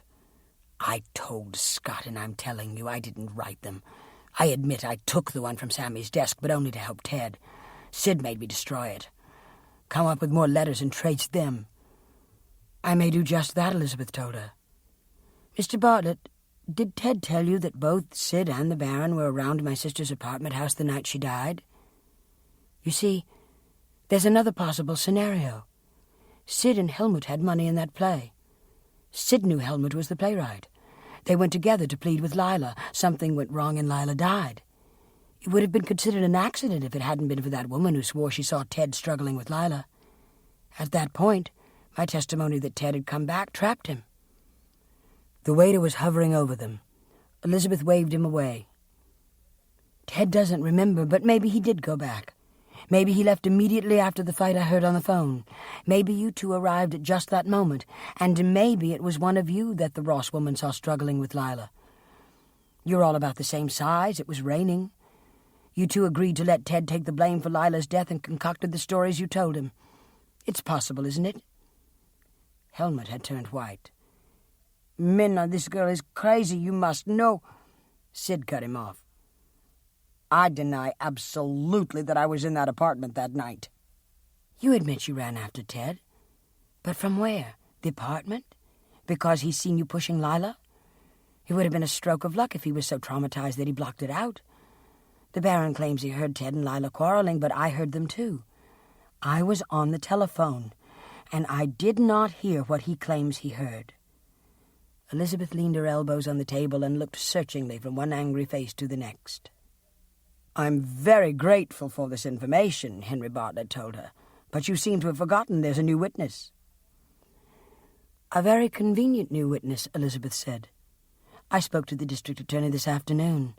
This witness turns out not to be very bright. The night he claims he was in that apartment watching Ted drop Lila off the terrace, he was in jail." She stood up. "Craig, would you walk me to my place? I've got to finish packing and I want to get a swim in. It may be a long time before I'm here again, if ever." Outside, the darkness was absolute. Craig put his arm around her shoulders. "That was quite a performance," he said. "It was just that, a performance. I can't prove anything. If they stick together, there isn't a shred of evidence." "Do you have any more of those letters that Lila was receiving?" "No. Scott didn't find any more." "That's a shocker about the new witness." "I was bluffing about that. He was in jail that evening, but he was released on bond at 8 o'clock. Lila died at 9:31. The most they can do is cast doubt on his credibility." She leaned against him as they reached her bungalow. "Oh, Craig, it's all so crazy, isn't it? There's no proof, but at the very least, I may have upset one of them enough so that he or she will make a slip." His hand smoothed her hair. "You're going back tomorrow?" "Yes, how about you?" "Ted still hasn't turned up. He may be on a bender. I can't say I blame him, though it wouldn't be like him. Obviously, we'll wait for him, but when this is over, when you're ready, promise that you'll call me. And get your Japanese houseboy imitation on the answering machine. I changed that." "Why did you do that, Craig? I always thought it was pretty funny. So did Lila." He looked embarrassed. She did not wait for him to answer. "This place used to be such fun," Elizabeth murmured. "Remember when Lila invited you here that first time before Ted came?" "Of course I remember." "How did you meet Lila? I forget." "She was staying at the Beverly Hills Winters. I sent flowers to her suite. She called to thank me. We had a drink. She was on her way here, and she invited me along." "And then she met Ted." Elizabeth kissed his cheek. "Pray that whatever I've done tonight works. If Ted is innocent, I want him off just as badly as you do." "I know you do. You're in love with him, aren't you?" I have been from that first day you introduced him to Lila and me. Inside the bungalow, Elizabeth put on her swimsuit and robe. She went to the desk and wrote a long letter to Scott Alshorn. Then she rang for the maid. She gave the envelope to the girl. Please put this in the mail tomorrow morning. It's very important that it goes out first thing. She watched the girl leave and wondered what she would say if she could read the first line. There is a chance I may be dead when you receive this. Ted and Scott got to the hospital at 9:15. Dr. Whitley led them to the intensive care unit. She seems to be coming around, he told them. Alvirah's lids fluttered open. She was looking straight ahead, and, as her eyes focused, they rested on Scott. A look of urgency came over her face. Voices, she whispered. Wasn't. Scott bent over her. Mrs. Meehan, I don't understand. Alvirah wanted to tell them who had hurt her, but she couldn't think of his name. She could see him plain as plain, but she couldn't remember his name. Desperately, she tried to communicate with the sheriff. Wasn't the doctor did that to me. Wasn't his voice. Someone else. She closed her eyes and felt herself slipping into sleep. Scott pulled Ted into the corridor, leaving Dr. Whitley to minister to Mrs. Meehan. What the hell did she mean, Ted? Look, I want free association from you. Voices. Say the first thing that comes into your mind. Identification. Go on. Unique. Personal. Go on. Ted shrugged. Mrs. Meehan, she brought up the subject repeatedly. She apparently had some idea of taking elocution lessons, and she got everyone into a discussion about accents and voices. Scott mentally reviewed the conversations on Alvirah's tapes. He drew in his breath sharply.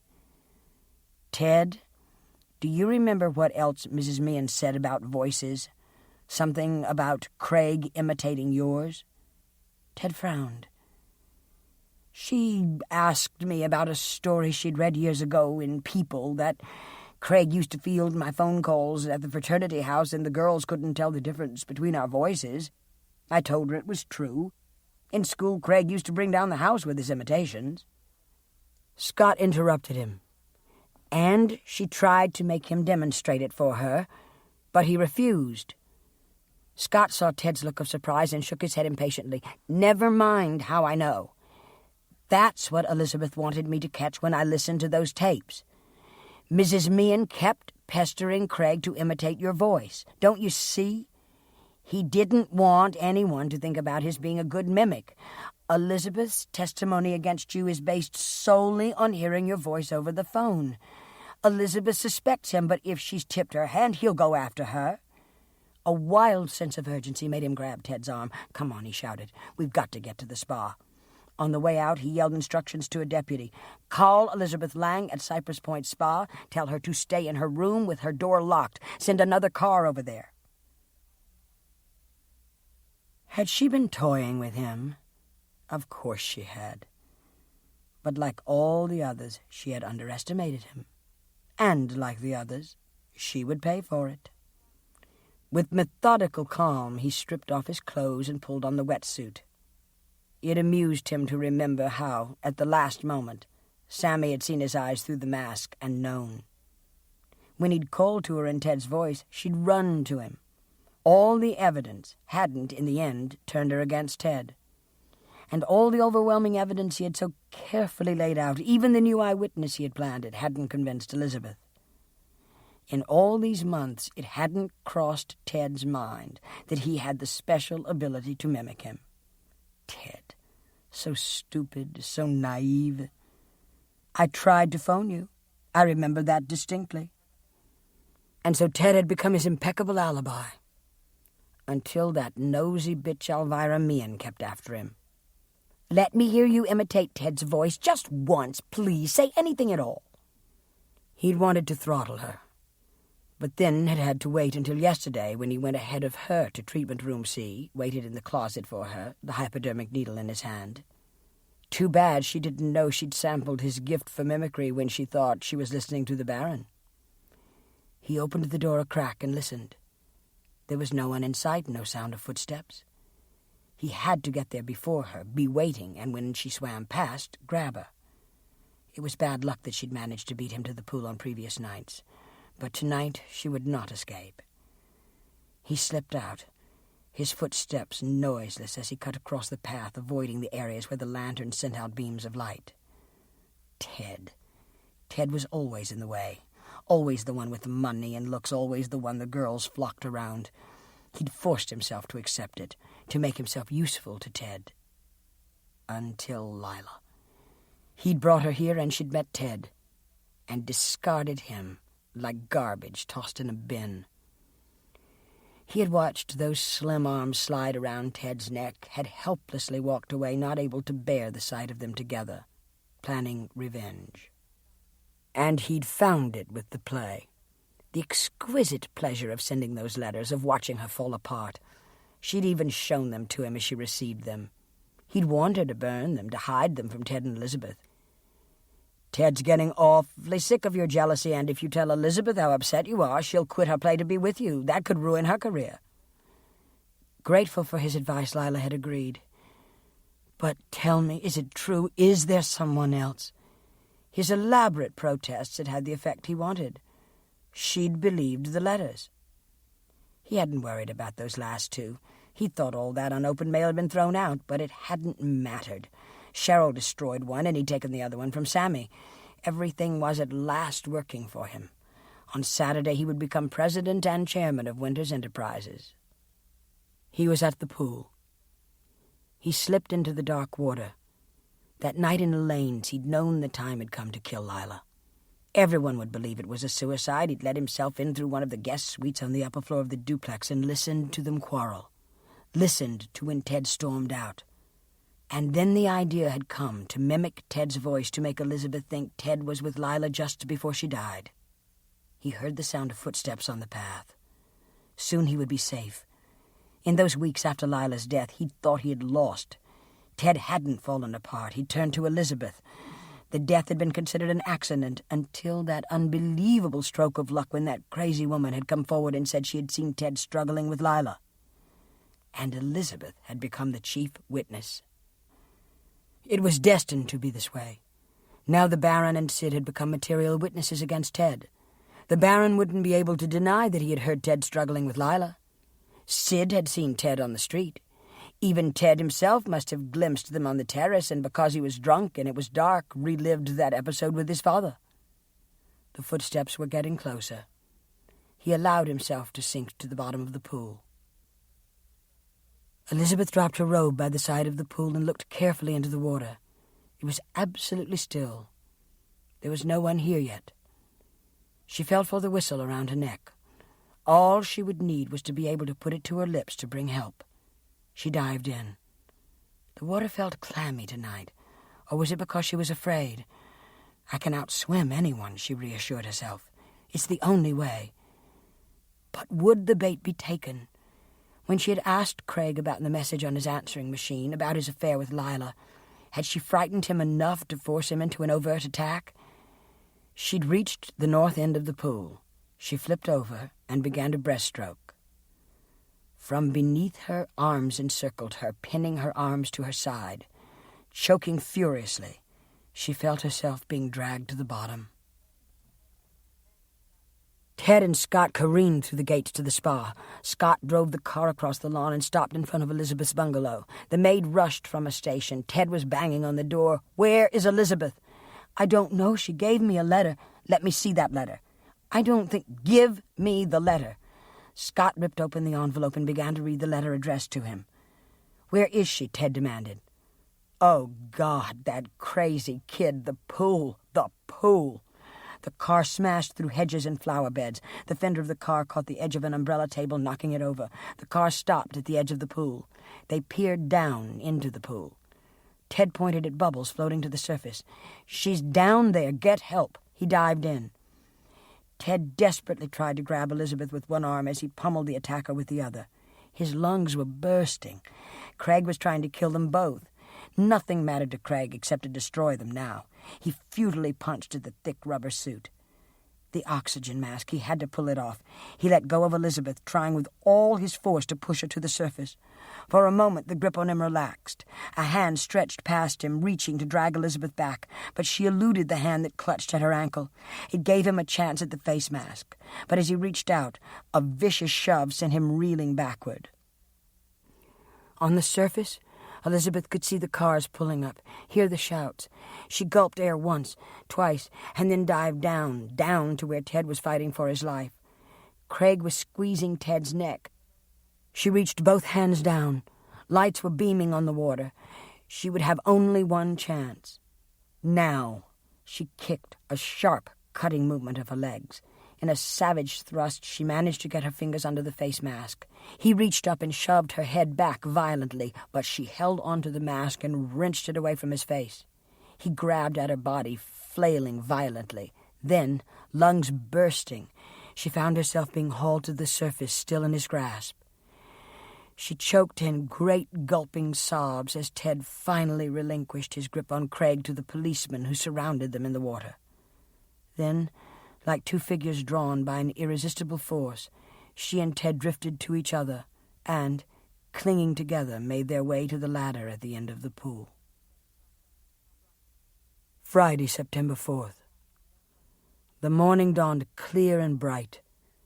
The early morning fog evaporated with the bright warmth of a glowing sun. Seagulls and blackbirds swept high over the surf and returned to perch on the rocky dunes. Scott had asked to see Ted and Elizabeth at 10 o'clock. He picked Ted up, and they walked together to Elizabeth's bungalow. "I still love this place, even after all this," said Ted. The fact that Helmut didn't try to help Lila when she was struggling for her life is reprehensible, but I've told men that I'll go ahead with plans to put Cypress Point spas in my new hotels if she keeps the Baron on a short leash. They watched as Sid and Cheryl scurried toward the parking lot, trailed by two maids carrying their luggage. It looked like they would make their Beverly Hills press reception after all. They arrived at Elizabeth's bungalow. "I think we've come to the end of the road," said Scott after they sat down and were sipping coffee. "Craig has retained Henry Bartlett, who urged him not to make a statement. But after I confronted him with Alvirah's tapes, he confessed to everything." He turned to Elizabeth. "I wish you had trusted me to help you. You almost lost your life." "It was the only way. But what happened to Mrs. Meehan?" "An insulin injection. She's going to be all right, by the way. As you know, during college, Craig worked summers in a hospital, but initially the insulin wasn't meant for Alvirah Meehan." Scott looked at Elizabeth. "He had become convinced you were dangerous. If he hadn't been able to persuade men that you should come to the spa, I have no doubt he would have tried the insulin on you next week in New York." He stood up. "Try to put this behind you. I have a hunch things are going to be a lot better for you two now." "They already are," said Ted. The noon sun was high overhead. The breeze was coming gently in from the Pacific, bringing the scent of the sea. Together, Elizabeth and Ted watched Scott drive away, then turned to face each other. "It really is over," Ted said. "Elizabeth, I'm just starting to realize it. I can breathe again. I'm not going to wake up in the middle of the night and wonder about living in a cell. I want to get to work again. I want—" His arms went around her. "I want you." Elizabeth smiled up at Ted. She put her hands on his face and brought his lips to hers. She could almost hear Lila singing again, as she had so long ago. "Weep no more, my lady,